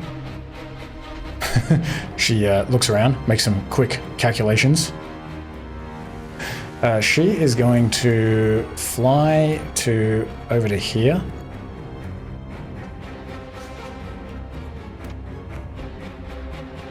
And as she flies over here, kind of shaking off this flame, like almost like leaving a trail of flame like burning behind her as it kind of like dissipates after this fireball, she is going to like kind of swear and curse. And as she goes, you see this kind of, it's not that easy to see, but just this, it looks like some gas or something like that, kind of emanating out from around her mandibles and her head and her antennae. And it just kind of quite rapidly like envelops this whole area and spreads out through the landscape. It is going to subsume, I don't know if that's the right word, both Twig and Reddy and Leaf. Subsume, it sounds good. So give me the three of you a wisdom save, DC 16. As you inhale these foul, confusing smelling pheromones. Nice. Oh, wait, sorry, on. that's a check. That's a check. Does it matter? No, I don't think so. What was it, wisdom? Yeah. What's your wisdom? My wisdom is 10. Oh no, But sorry, my saving throw it's is plus plus 3. 3. Yeah. So 17. So you pass. Okay, all of you pass. As you kind of inhale these fumes, you kind of see a little like things start to look a little bit blurry for a moment, and your kind of like feelings of like anger and frustration and sort of determination to kill Princess Malikesh begin to like melt away for a second, and you almost strangely and unexpectedly feel like drawn to her, like you almost like appreciate her and then almost kind of want to obey her, but you manage to like kind of force away this impulse as it starts to try to take you over, and you succeed in resisting this charm effect of these pheromones. And so she is, how far did she go? 1, 2, 3, 4, 5. She's gonna fly then.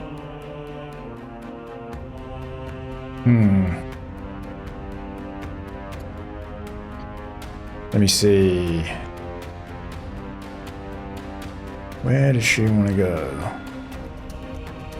She's going to fly up to the top of this 5-meter rock.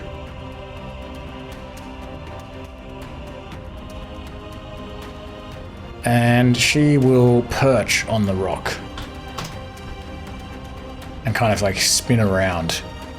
And she's still got this glaive. She's kind of like holding it at the ready and like looking around. Her other 2 arms are sort of preparing to do something. She's still got like a few of these bombs around her. But that is her turn, Vindaros. Okay. Vindaros. He's gonna use it. He points to the crowd. Reaches into his bag, pulls out a potion, cracks it. It's a potion of growth. So he's gonna chug that in large. Chug it.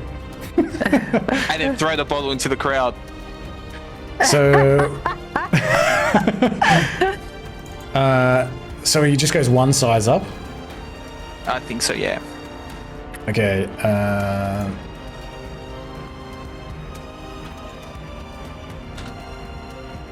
Probably some of them are cheering. Yeah, if you have if I can move like I've got the, yeah, that's it. That's it. The mouse folk are going off. Jefferson's like, oh my gosh! Look how big he is now! Ah! There are vague screams of terror from the ants. Yeah. See, Auntie, I told you he was big. He's gonna stomp on that princess. all right, ready. I'm still sorry. Oh, I'm sorry. still Sorry. going. My bad. I'm just trying to work out because the equipment also, the attacks also scale with the size. Oh, yeah. What does it move? I think it might go the 1 dice size up afterwards from memory. Oh, yeah. I'll look up the gross. What is it? It's Enlarge, reduce. Yeah. Spell. Yep. For 1d4 hours, by the way, so we have no idea how long this is going to last. I'll tell you now. I'm sure 1 hour will be enough. 4 hours, nice. 4 hours. This is going to be great. I'm not going back into the anthole if we win. No. So you do an extra 1d4 damage. Okay. Woohoo. Because, yeah, your weapons and everything also enlarge. So you're just holding this, like, giant grudge keeper. It's, like, crackling with this purple energy as you're kind of, like, stomping across the ground like some avatar of Vraka.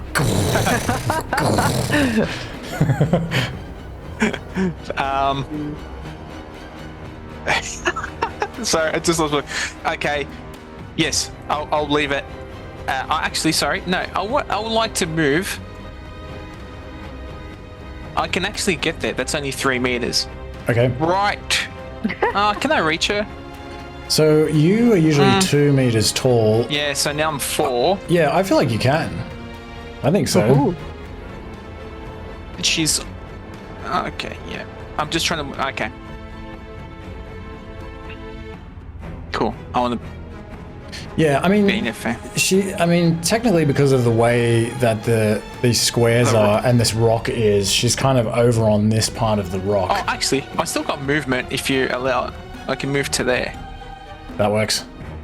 Yep.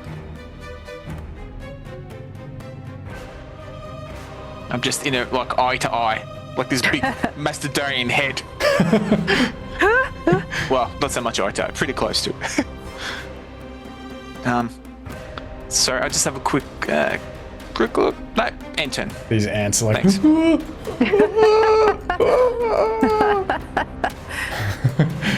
Okay, ready. Reddy's gonna try and cast Earthbound. All right.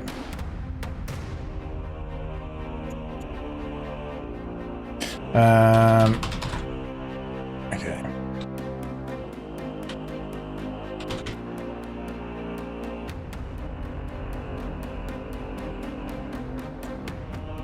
Strength save.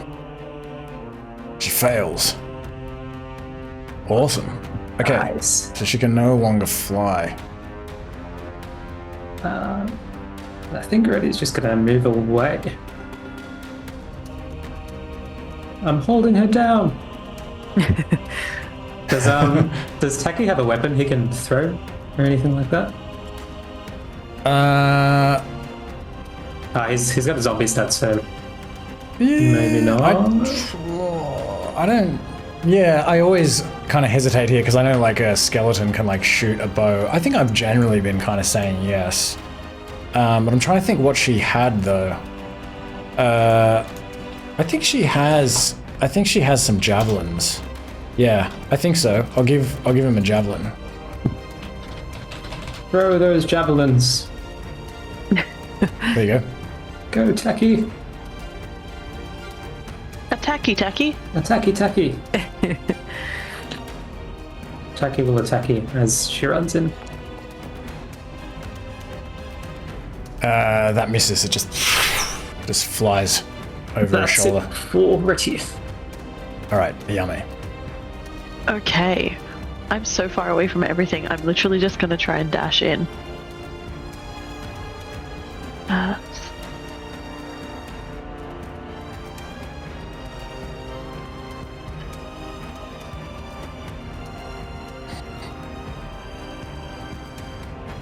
Okay. That's as far as I can get. And I'll end my turn there. All right, Leaf. Oh, Leaf will stay there. Okay, Maybe Twig. come over here. Okay, Twig will mind sliver Princess Malikesh. All right. Intelligence save. Fails the save. Woohoo. Okay. And Locking her down on top of this boulder. okay, 1d4. Okay, so 5 psychic damage and take a 1d4 from the next saving throw. okay.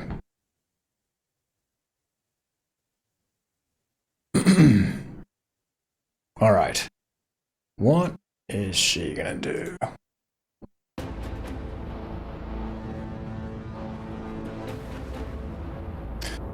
What is she going to do?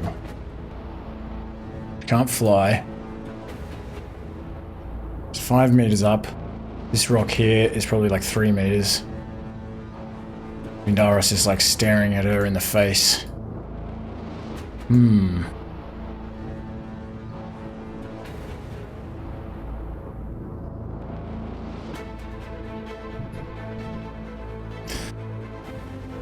I think she's going to... Oh, this is a hard decision to make.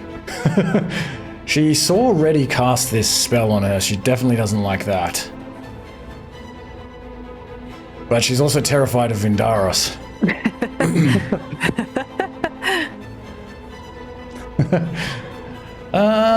Good. It's Reddy within range. She certainly knows about magic and would like to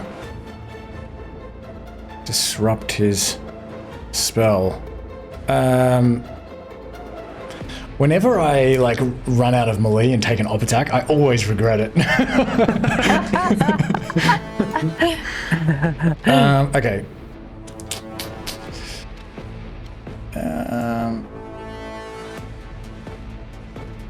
She's gonna try to do it.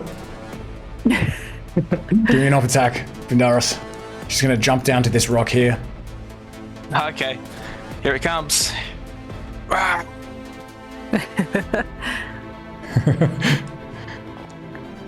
Oh, 16 hits. oh, Yeah. jeez. Okay, now I'm just gonna work out what I've got there on. At the moment, it's plus 2d4 Okay. for the size and for divine favor. All right. Whoa. Okay. I can also 17 move in as the well. back. Oh yeah. I like to move. I don't want to. Oh, okay, block. I don't want to go outside the circle, of course. On it. That's You 2. can bolt over the rock. Climb onto the rock. Yeah, I could balance. No. In turn. Okay, she's going to jump down here. She's made a couple of jumps, first from a 5 Well, meter to a it's- 3 meter, oh, then no. from a 3 meter to the ground. So I'm going to give her a. I'll give her an acrobatics check, I think. To make I these think with jumps. Earthbound it said something about falling a certain number of meters anyway. I think that's just if she's flying, though. Any yeah. airborne creature affected by the Yeah. spell safely descends at 12 I wasn't sure if it meters per counted. round until it reaches the ground or the spell ends. It's pretty interesting because, like, we could almost say that she's able to jump and drift down. But it does say until it reaches the ground or the spell ends. It doesn't say that it would continue if she jumped up again. And I think probably the rock is close enough to being the ground. I don't think she can use this to her advantage. I like the idea though. I wish that she could. Oh, she failed. Okay, she goes like tumbling down this rock. She is going to take some bludgeoning damage. Just takes like 3 bludgeoning damage. And she is...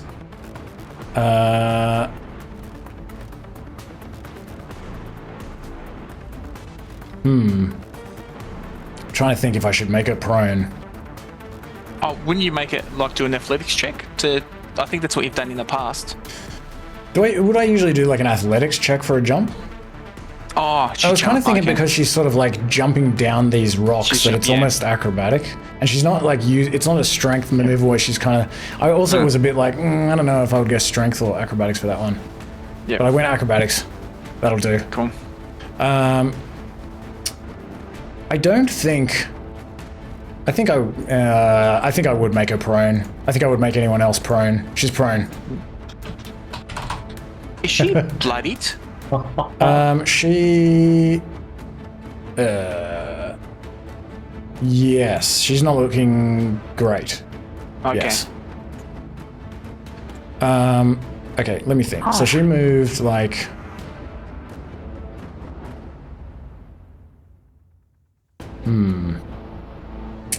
Okay, I think she's just gonna have to deal with being prone, but she is now near enough to ready that she's going to try to throw some bombs at him. More bombs. Okay. No more bombs. Where is she Stop throwing the them? bombs. She is going to throw a boom bomb at you. Give me a con save.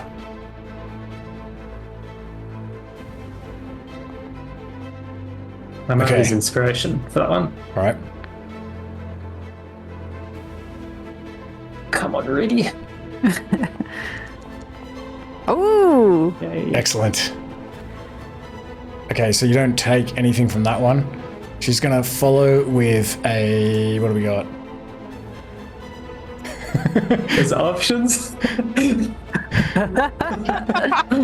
She's gonna try to throw a freeze bomb at you. So give me a con save. Oh. Okay. Oh my goodness. So you take the, Would she have to make him a disadvantage if she's prone? So the thing is, these aren't attacks; they're just saves. Oh, yeah, that's what I thought. I'm like, they're not attack. Yeah. Yeah, I thought about that too. And yeah, I don't think so. I think she's kind of like clambering to her hands and feet, and just kind of, just like from her knees, practically. Okay, so you take Oh. 24 cold damage. So give me Like a DC cooking 12 it. concentration Half save. speed. Like cooking a grenade. Oh, yeah. DC 12? DC 12. Oh, maybe I should have saved the inspiration. Owl. Hey. Awesome. Okay. But you move at half speed until the end of your turn. And she's going to throw one more at you. This one is going to be this rot bomb. Give me a con save. Oh god. She's just like desperately trying to get rid of this nasty spell that you have on her. Okay. 3d6 necrotic.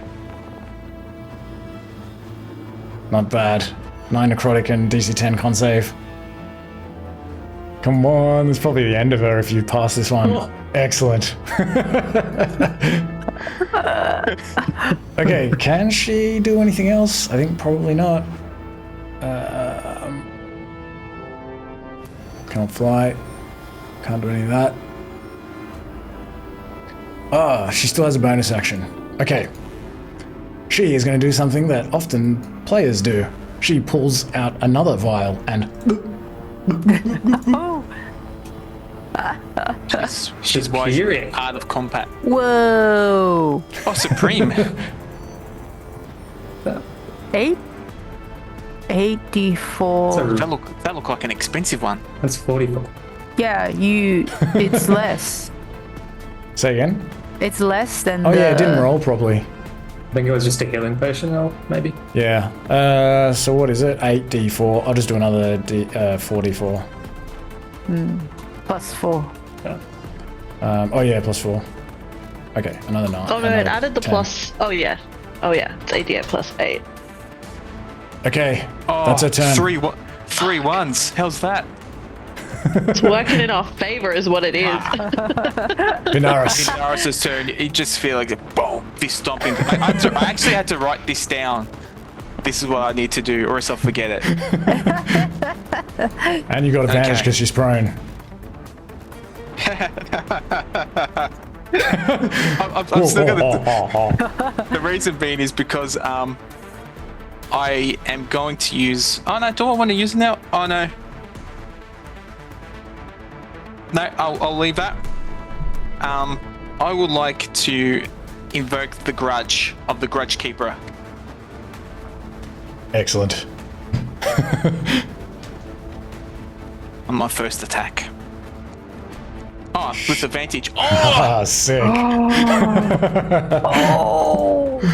damn!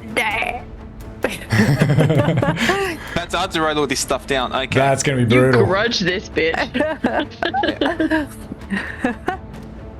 And can I smite as well, or do I have to declare it before I roll it? Because I thought. What does it say? Sorry, I'm just. Ooh, yeah, I'm not sure. Because I see a lot of players declare it after it. They save it for their crits. Divine Smite. When you hit a creature with a melee when you weapon hit- attack, you can expend one spell slot. Yeah, nice. Done. Ah, And it'll double that as well. I'm going to crit that as well, but I'm going to level it up. I wonder if you can kill her. Jeez. You might be able to kill her. Okay. Damage. So I'm still on 2d4 because I'm a big boy. All right.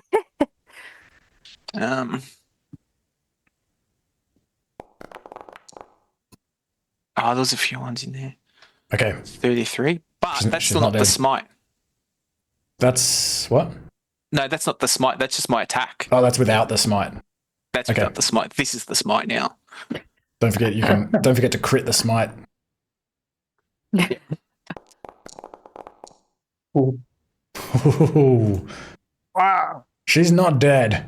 Okay. But you just like this huge like explosion flash of light just goes off as you just like just plunge this spear into her back as she's like kind of struggling to get up and like throw these vials at ready.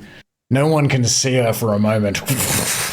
Nah, that's it. I'm like, damn you, Raka! And because he's invoked the grudge, the next one, you know it's coming. You can crit. You can I auto can crit. crit. I can, Hectic. once per long rest, I can use Raka's revenge, automatic crit.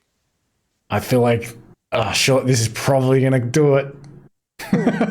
Cool. Ooh. So I guess it's just the damage then, if it's automatic crit. Yeah. Oh. Okay, she's not dead yet. Oh my Sure. god. Wow. Aid, he's still got a second attack. Wait, what do you mean a second attack? You mean Sorry. bonus Pole attack? arm. Sorry, the pole arm. Yeah. She's using so the close pole to death. Okay, I'm just trying to think. Okay, let's go. Remember, you have advantage. Oh, sorry, I just rolled the damage. Sorry, my bad. I'll jump in the gun. Advantage. Oh, Yeah, you got that advantage. was advantage. Oh, Come on. where's it going? With a 9. Pressure. Okay. Okay. How do you 17. kill Princess Malikesh?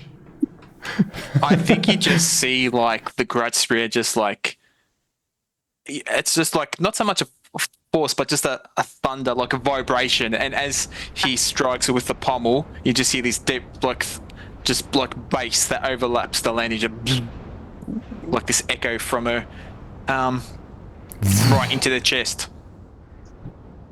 Nice. And then he might pick up her body with one arm, show it to the crowd on the floor. She lands on the drop, floor, princess. like her wings are all like buckled. She's got this like massive gaping wound in her, or multiple wounds in her torso, and both of them are like blackened as well. There's like these scorch marks coming out of them. She's like, she coughs up all of this kind of yellowy, whitish kind of blood. She's like, No, this isn't the future that Sintessa foretold. The mouse folk were weak. It was ours for the taking. Here I could have become the next queen. You sacks of leather. You will never survive long here. This place, it is too ideal. Others will take it from. Vindaros just puts his finger over her lips. Shh, sleep. Basically covers her entire Bad. face. Bad. awesome. Oh. So, Loot Oh my the bodies. Jefferson, Auntie, Marlo, losing their shit. as the Princess Malikesh dies, all of the ant people in the crowd around the ring scatter and run. Very soon, the hill is yours alone. And Jefferson and the mouse people volunteer to go and inform the tribe, still waiting in the forest, while the four of you recover and wait on the hill. And after a few hours, you see from the plateau a long line of animal people emerging from the trees and beginning to approach the hill. And at one point you can see Lazarus gets caught in like some kind of trap. Has to be helped by 3 others. You can hear him like crying out and carrying on, but he's fine. They like drag him out. You see this like in the distance. And you sort of lick your wounds up here and catch your breath and wait for the tribe to reach the plateau. And the first to arrive are Brond and Carly. Brond is like, "Ha ha! I knew you would succeed." And he sort of spins around with his arms out. "And you have truly outdone yourself, for this place is beautiful." And Carly grins. She's like, "The 4 of you truly are heroes. For you have led us from disaster and ruin to paradise."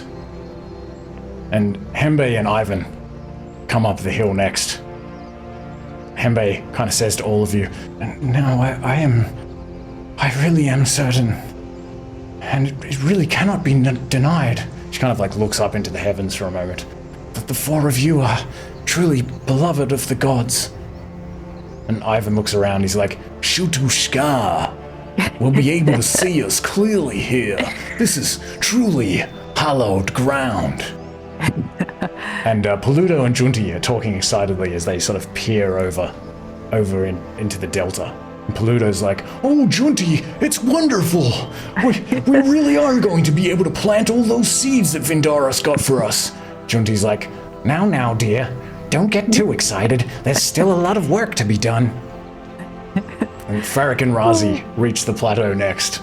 Farrak's like, oh, now this really is a view fit for a king. And Razi's like, indeed, I agree this is a fitting place for me to become king. And Farrak's like, ridiculous. If anyone is to be king, it will be me. I am the one with all the brains. Can Ayame walk away? And even Pache seems almost happy. He's like, if only my brother could have seen this place. And kind of like stands there like looking out over the valley. And so now that you have finally found a real home for the refugees and given them a chance at a real life and a future, and while many of them are coming up to you and like praising you for all that you've done for them, do you say anything to each other or to any of the tribes people, or do you do anything in particular? Vindaros definitely picks up Bron because he's still enlarged, he's massive. He gives him a big hug. Look at me, Bron! Have you grown or something? I don't remember your hugs being this all-consuming. It's a new diet I'm on. It's a herbivore diet. You should get onto it. Berries.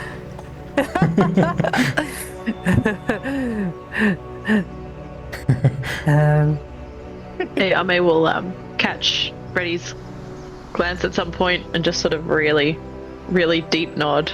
He's not going to say anything out loud, but you can tell he's very grateful. Even as he like sits on the floor and he's just like, oh my god, he's gonna go sit down with It's like lie down for a bit. yeah. As soon as the ants scatter, Ayame's like howling. He's like really excited, and then as soon as they go, he's just like. So he's just like been sitting on the floor this whole time. Twig might be sitting next to them, but he's like kind of like recapping everything really excitedly, like, oh yeah, and then when he came, and then when you re-raised the dead, they're like, oh my god, that was amazing. and then Ayame goes, I know nothing. So this is a brand new story to him. For most of it anyway. Yeah.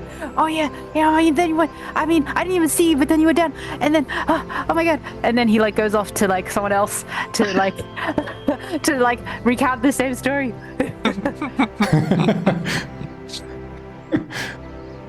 Lazarus is like listening intently to your story. I've listened to this story already 3 times and I've been following you around. I swear it gets better every single time. Think about it first. You know, you'd make a great bard. I would prefer to. I don't want to be bard. I love this place. Vindaros will actually make his way over to Yao Mei and just put his hand on his shoulder and just like lay on hands for 15 just to make him feel better. And at the same time, just call over Jefferson and get that tablet that they wrote the night before and just break it and just like throw it away. You notice as you do, there's like a scrawled note at the bottom from Ayame that goes, if I die, I'm sorry. And you just see it as it breaks. And Yeah. it doesn't matter. We needed that for next time, Vindaros. Yeah, that's good writing materials. We'll buy more. This is what happens when like the Rosetta Stone is broken into 2 pieces. That's how it happened. I knew you guys could do it. Didn't I, guys? I always said it from the beginning. I had no doubt, no fear in my heart at all. Thanks, Jefferson. Maybe that big rock on the hill We can call that the Freedom Stone, where we won. That sounds good to me. This whole place is like one giant freedom stone. Uber Looking forward to the future, comes up. Jefferson. It's like warthog folk. It's like, There's certainly lots of places to build around here, and lots of materials. I can almost picture it now. Put a house there. Maybe some kind of tavern or something there. Pache's like, oh, I like the sound of that.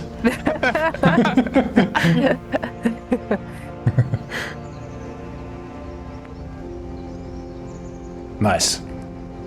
I assume we sort of lead into a bit of festivity, but also there's quite a bit of action still to come for, setting up for at least a couple of nights of some sort of temporary situation. Yeah, the rest of the tribe gradually haul all of their possessions onto the grassy hilltop and begin like erecting tents and lean-tos and making fires and sending people out to like scout the lands and think about food and that sort of thing.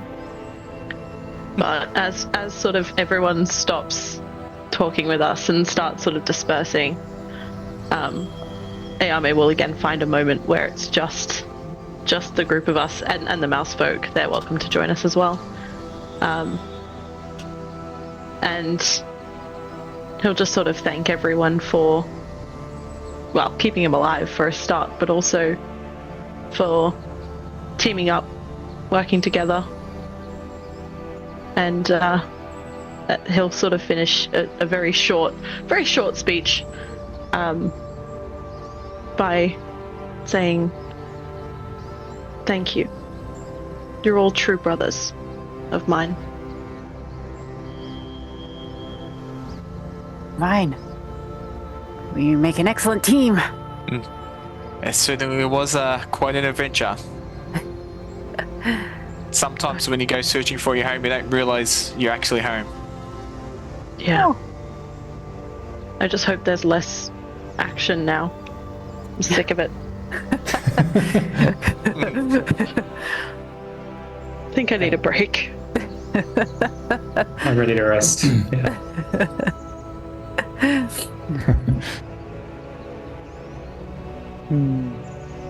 Nice. And as everyone, pulls all of their stuff up and like begins kind of preparing to stay here for some time until they can think about how to begin building a new life here potentially, there's a palpable feeling in the air, which hasn't been felt like this since before the Hyanese and the Rhino folk so ruthlessly stole it away weeks ago, months ago. It is a feeling of optimism and a rekindling of hope. Perfect. Oh, I want to cry. The end. Yeah! We did it! Wow, victory! Wilson. Did you have another one, just in case it went a bit differently? It looked like it was gonna for about 2 minutes.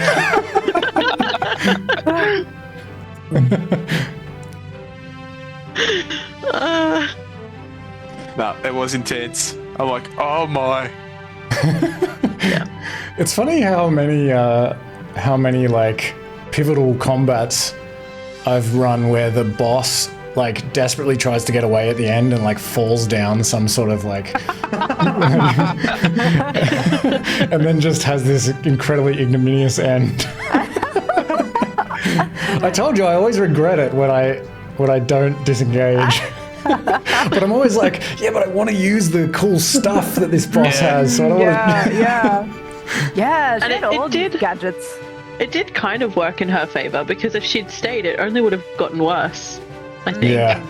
She at least would have had the chance to get away, and she like fucked up Reddy real bad on the way through. So Yeah, well, she can also attack 4 times with that dual-bladed glaive. So I was thinking like that might be fun to just like hack at Vindaros. be a bit terrifying before she goes. Like I was like, this is probably the last one. Probably. She had like a lot of hit points though. Like, Yeah, she was tough. yeah, that damage that you did in the end there was phenomenal. 90 points of damage in one Yeah. in one like set of attacks is 2 insane. crits. Yeah, I wasn't expecting that first one. Yeah. I'm like, because she was on the ground, before that, I wasn't anticipating that. I was going to use Veil of Enmity as well, which grants you bonus attack for an hour against your target Oh, wow. as Sick. a bonus action. So I was going to use that. I had to write it all down. Then the Grudge, which is an extra 1d6 for psychic damage. The Divine Favor, 1d4, plus the size, another 1d4. And So many maths. yeah, That's so Intricate. much. That's, And- yeah. Vindaros did all of that, and I landed exactly 0 hits to anybody that whole time. Are you sure? You didn't at least Yeah. hit the no, with sergeant? the acid bomb. No, I, No, she Yeah. dodged out of the way of the Yeah. acid bomb, But she didn't get was any missing. damage. She was missing some hit points though, unless maybe that was from Reddy. That was a ghost touch. Oh, yeah, there's that a was ghost the ghost touch. touch. It was literally not me at all. Oh, You- well. We were tanking, yeah. We were Yeah, tanking you the were last time. tanking. You absorbed some Yeah. hits. Yeah. Even the first sergeant, I was lucky with those rolls. I'm like, fuck, I have to add up how much I'd done in the first round. I was like 48 points of damage against the sergeant. Yeah. Yeah. when you said, oh, he's nearly down. Oh no, she's nearly down. I'm like, oh well. Oof. Yeah, Sindessa had a thing I didn't get to use, which is she can cast like 3 cantrips. I wanted her to do like Frostbolt, Firebolt, and like forget what the other one was. Like acid spray or something. Oh, I'm so glad I could counterspell her counterspell. Yes, That was so awesome. clutch. That was so clutch. I love that. I was panicking so hard. I was like, oh my god. Yeah. I actually had like, Doctor Strange images, even though she's Oh, got 4 yeah. 4 arms trying to counterspell, but you've only got the 2, but you're like moving quicker, like Doctor Strange style. Yeah. Slow down time. Yeah. In my mind, it was like martial arts. Because like Acid- with a block, if you're acid going for like splash. something over the arm, you just have to be really quick with it. I was imagining like he's got the staff here and he's just like, no. But I even like that. I just had like the image of you like lying on your back in defense, just casting this fireball upwards, like Yeah. Yeah. towards Blinded as well. Princess Yeah. Malikesh. Yeah. I hope I don't find out later that she can't lob those vials from the ground. Oh well, who cares? It was still That good. was dramatic. What are you gonna do? Yeah. Start the next campaign with dungeon keeping? I very If you well wanted to, may. I'm not gonna judge, but I like, very well may. Talking about. yeah, exactly. Like, what is that? Okay. We already have notes. I don't. That's why I homebrew so much, because if I just homebrew a lot, then I can just claim that like, no, it's homebrew. Yeah. I was actually thinking if someone had a ranged weapon and was targeting those vials on her, what will happen if they exploded, like in the air? Yeah. Oh right, like you can shoot That's what I in was the air. thinking. Yeah, that's what I was thinking. If someone's I going to was- target those. I was hoping someone would do it because I don't have a ranged weapon, and I was like, if someone would, that'd be so freaking cool.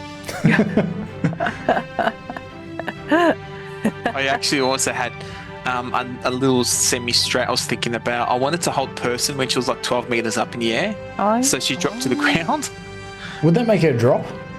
because she can't fly. You can't move. So if she's like, Does it actually say that you can't move? let's have a quick look. Where is it? Paralyzed. Paralyzed sounds like she wouldn't be able to fly.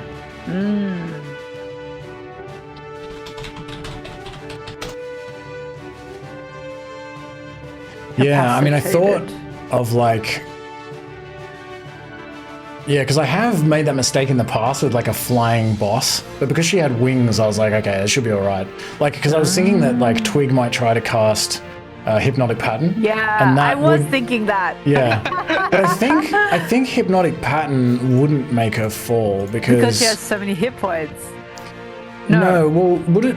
Hold on. Oh wait, no, that's sleep. Oh no, wait, sorry. maybe it would make her fall actually, because I actually now that I think about it, I remember having flying creatures fall because of hypnotic pattern in the past. So yeah, maybe it would have. So yeah, No, that I don't know. No, Well, maybe not. Anyway. I was assuming she was pretty wise as well. I'm not sure, so that was a long shot. she's only Yeah. as wise as the GM isn't wise. But well, you know what? I actually like the size of the circle. Yeah. There was a lot of room Yeah. to maneuver. I thought, Yeah. I like the playing space in it. Thanks. Yeah, I thought, you know what would be a good way to go out is to give everyone a full rest so that everyone can just go nuclear and just have this like big Oh, map. yeah. You can just have like running around all over the place. Yeah, it worked out pretty well. I like that there's different like hiding spots and terrains and like stuff going on within that giant circle. So it's like not just Yeah. a boring flat plane. There's Yeah. other things to interact with. like we've seen it before. Just imagine somehow a wall of fire and just cast a wall across them, and Yeah. That's why I added Stuff that, like that that. fog cloud. I planned that before the session because I thought like that would be cool as well. It'll like add like an really additional cool, yeah. like thing in the middle. But I also thought there was a possibility that you guys would just be like, nah, fuck it, and attack them in the the chamber. yeah, in the chamber, which is why I made a map for it. Because I was like, that okay. would also be interesting because it's small and like it would have been possible, but it would have been a lot harder because you guys didn't have all of your resources, and there would have been like more foes. I feel like I thought about that. maybe I thought more because the chance of turret- somebody dying in that situation. Oh, 100%, because there's so many of them. It's like death by 1,000 paper cuts. I wouldn't have Yeah, just had hitting you all through of top. those workers and males attack you. I would have had like most of them run away and just like a few of them. But yeah, there was it's still too wouldn't many have been good. variables for Yeah. us, I think. And even though I had the fire breath and I had to just waste 2 of my 3 breaths in the end, I didn't end up using it because it times out. I think it's like 8 hours or something. Yeah, right. So I was like, if we fight now, we're gonna die, but at least I'll get to be cool about it. But that was not the smart choice. So I was like, okay, good thing we do get to break. I was so upset though that bark skin didn't work for me and immediately was taken off. Yeah. Yeah, that that's sucks. so annoying. Especially because I made a show of taking off the armor. I'm like, damn it, I shouldn't have been so cocky. That's what a you armor gets though. yeah, sorry, you took off your armor. That's Yeah, like I would circle. have. And your I would have shield? stowed the shield, but I dropped the armor. Oh, I see. Okay. I was sort of flavoring it as like drop the shield to take off the armor, then put the shield like on my back Right. because it takes a while to like take off the armor and stuff. Yeah, for some reason I was thinking in terms of like you had dropped your shield. I forgot about the armor. Or you weren't using your shield. Like I forgot Yeah. that you weren't using armor. Yeah. But yeah. But that's why my AC was so fucked as soon as bark skin was lost. Yeah. I didn't have anything. I was like, And like your con is also like you've only got 1 for a con modifier, so it's like for a concentration spell, it's like not. Yeah, especially because you're in like melee. yeah. But not that's okay. super I was robust. kind of banking on it failing at some point anyway. I just wasn't anticipating it being immediately. I was like, maybe I'll get a couple of hits in first and then it'll drop and then I'll have to modify my sort of plan. But I was just well. worried that like nobody would be able to get to you because the field was so big. That's yeah. I liked that. It would have been really like I said earlier, I was banking on Yao Mei dying. Yeah. Like Yeah, I it would had have it been in an my epic mind that death he'd written right at the end. a note on the tablet as he was like writing up the notes for everything else. He'd like scrawled something at the bottom so that when he died, it was like, you know, there was something there. It was like, sorry, I failed you guys, kind of thing. Because I anticipated if anyone was going to die, it would be him.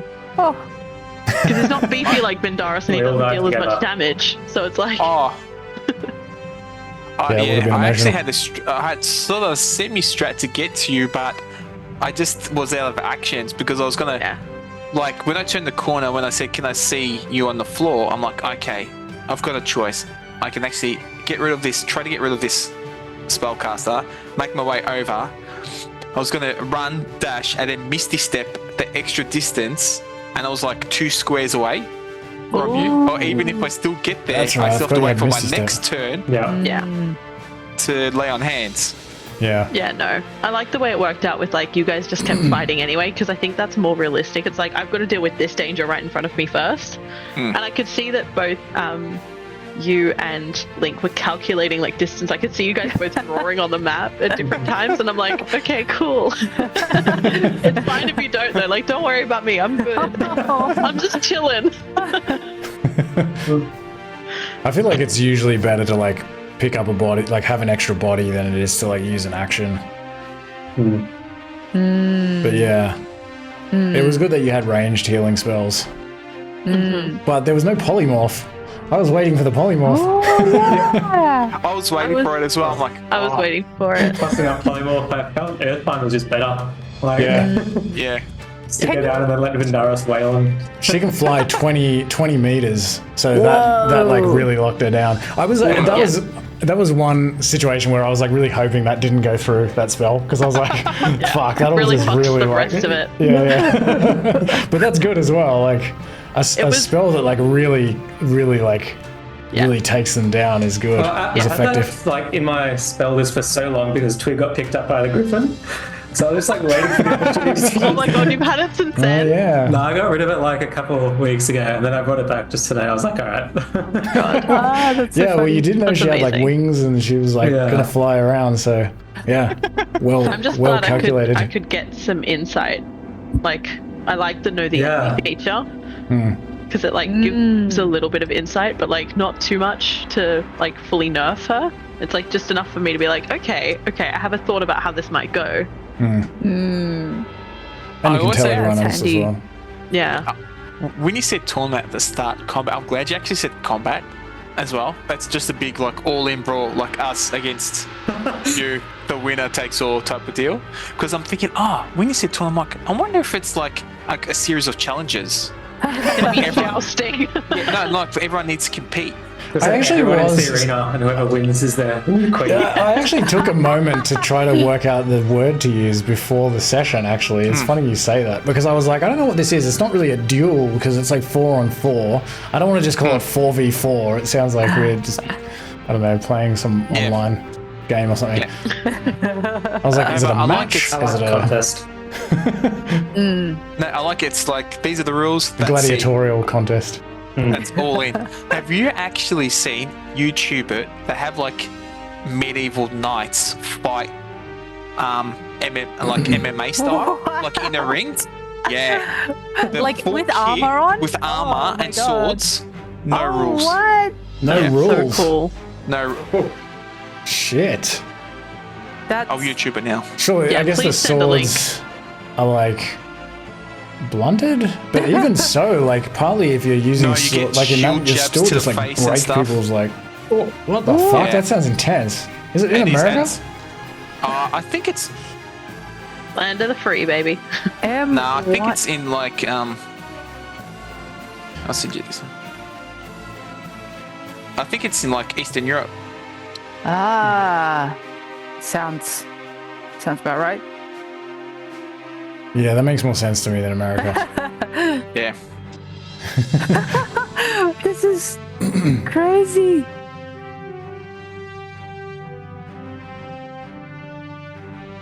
Russia.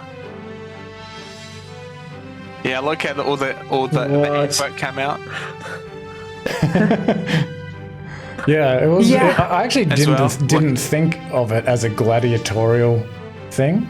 I don't think that occurred to me. So it was cool when you started like channeling like Oh yeah, the gladiator. I was a bit worried we'd have to fight them after. Yeah. I was thinking that, I'm like, are they gonna go like berserker Like, like yeah. for the queen? I'm like, that's fine. Vindaros would like stomp them out. Yeah. Yeah, I figured after you got real big, they wouldn't even try it. But I was like, up until then, I was like, they are going to mob us when we kill her. So like Yeah. Raka smote them from the sky. Yeah, Smite them Yeah. from the skies, from the heavens. Yeah, even that potion of sharpness, I wasn't expecting it to be that +3 +3 Yeah, as fuck, well. I didn't realize that either. Because I think, where did you get that? We bought. I think we bought it off. Oh, you bought that one. Yeah, when we went that last shopping, we had a few potions to go a bit Something out of the ordinary. yeah. So we've got the potion of growth, enlarged juice, the sharpness, the oil of slipperiness. Yeah, it's when we got everything from Vertilade. Was it expensive? Where is it? Oil of sharpness. Oh yeah, it should have cost you like 900 gold pieces or something. Yeah, I've got it written down. Our shopping. I had a whole list and what we bought. That's good. Can't believe it's nearly been a year since we started. Yeah, I said When did 6 we to 8 start? months. I way underestimated it. I think we started in March. March. 20th Yeah. March, I think. Oh, Yeah, nearly a year. 21st. 4 And months we off. and we did well with like No, March. Oh, 4 weeks Oh no, off. 4 months off my estimate of 6 to 8 months. Oh, yeah. and we did well keeping it to like Bronze Age type stuff. I'm sure it was a lot of research for you, Adrian. So It was good job more there. than it was more than I expected. And like That's that why was when even, I did the poisons, I was like, I'm gonna try and make it easy for you and just put together like a document. Yeah. Yeah, I mean that was even like I did a lot of work beforehand and then still ended up having to do because like I don't know, even because I play like solo stuff and also Anna and I play co-op, and because it's just like kind of, you know, quasi-medieval, it's like really easy because you don't have to, you can just sort of like kind of throw in anything that you come up with. But the Bronze Age was like difficult because I didn't even know like what houses look like and what like people are wearing and shit like this. So like it kind of made me nervous to improvise a lot of the time because I'd be like, I don't know. But yeah, but it was also interesting. I feel like I took a course in the Bronze Age, so yeah, it was cool. It was effortful, but it was interesting. Even like today, I'm thinking, you know what? If we went left instead of right down the coast, completely different. Like, who knows? Like, Yeah. so different. You know what I mean? Like, we went into The the whole jungle story would have instead been of going to the completely savannah. different. Like, every decision. Yeah. Well, I had no idea what the story was at that point. Yeah. So yeah. Yeah, that's cool to think about. In the savannah. You could have just whole like thing would have fought been- that troll and it just kills you right at the beginning. yeah. Hey, what a really short campaign, guys. Let's go with something else. When you said 6 to 8 months, did you mean 6 to 8 minutes? 6 to 8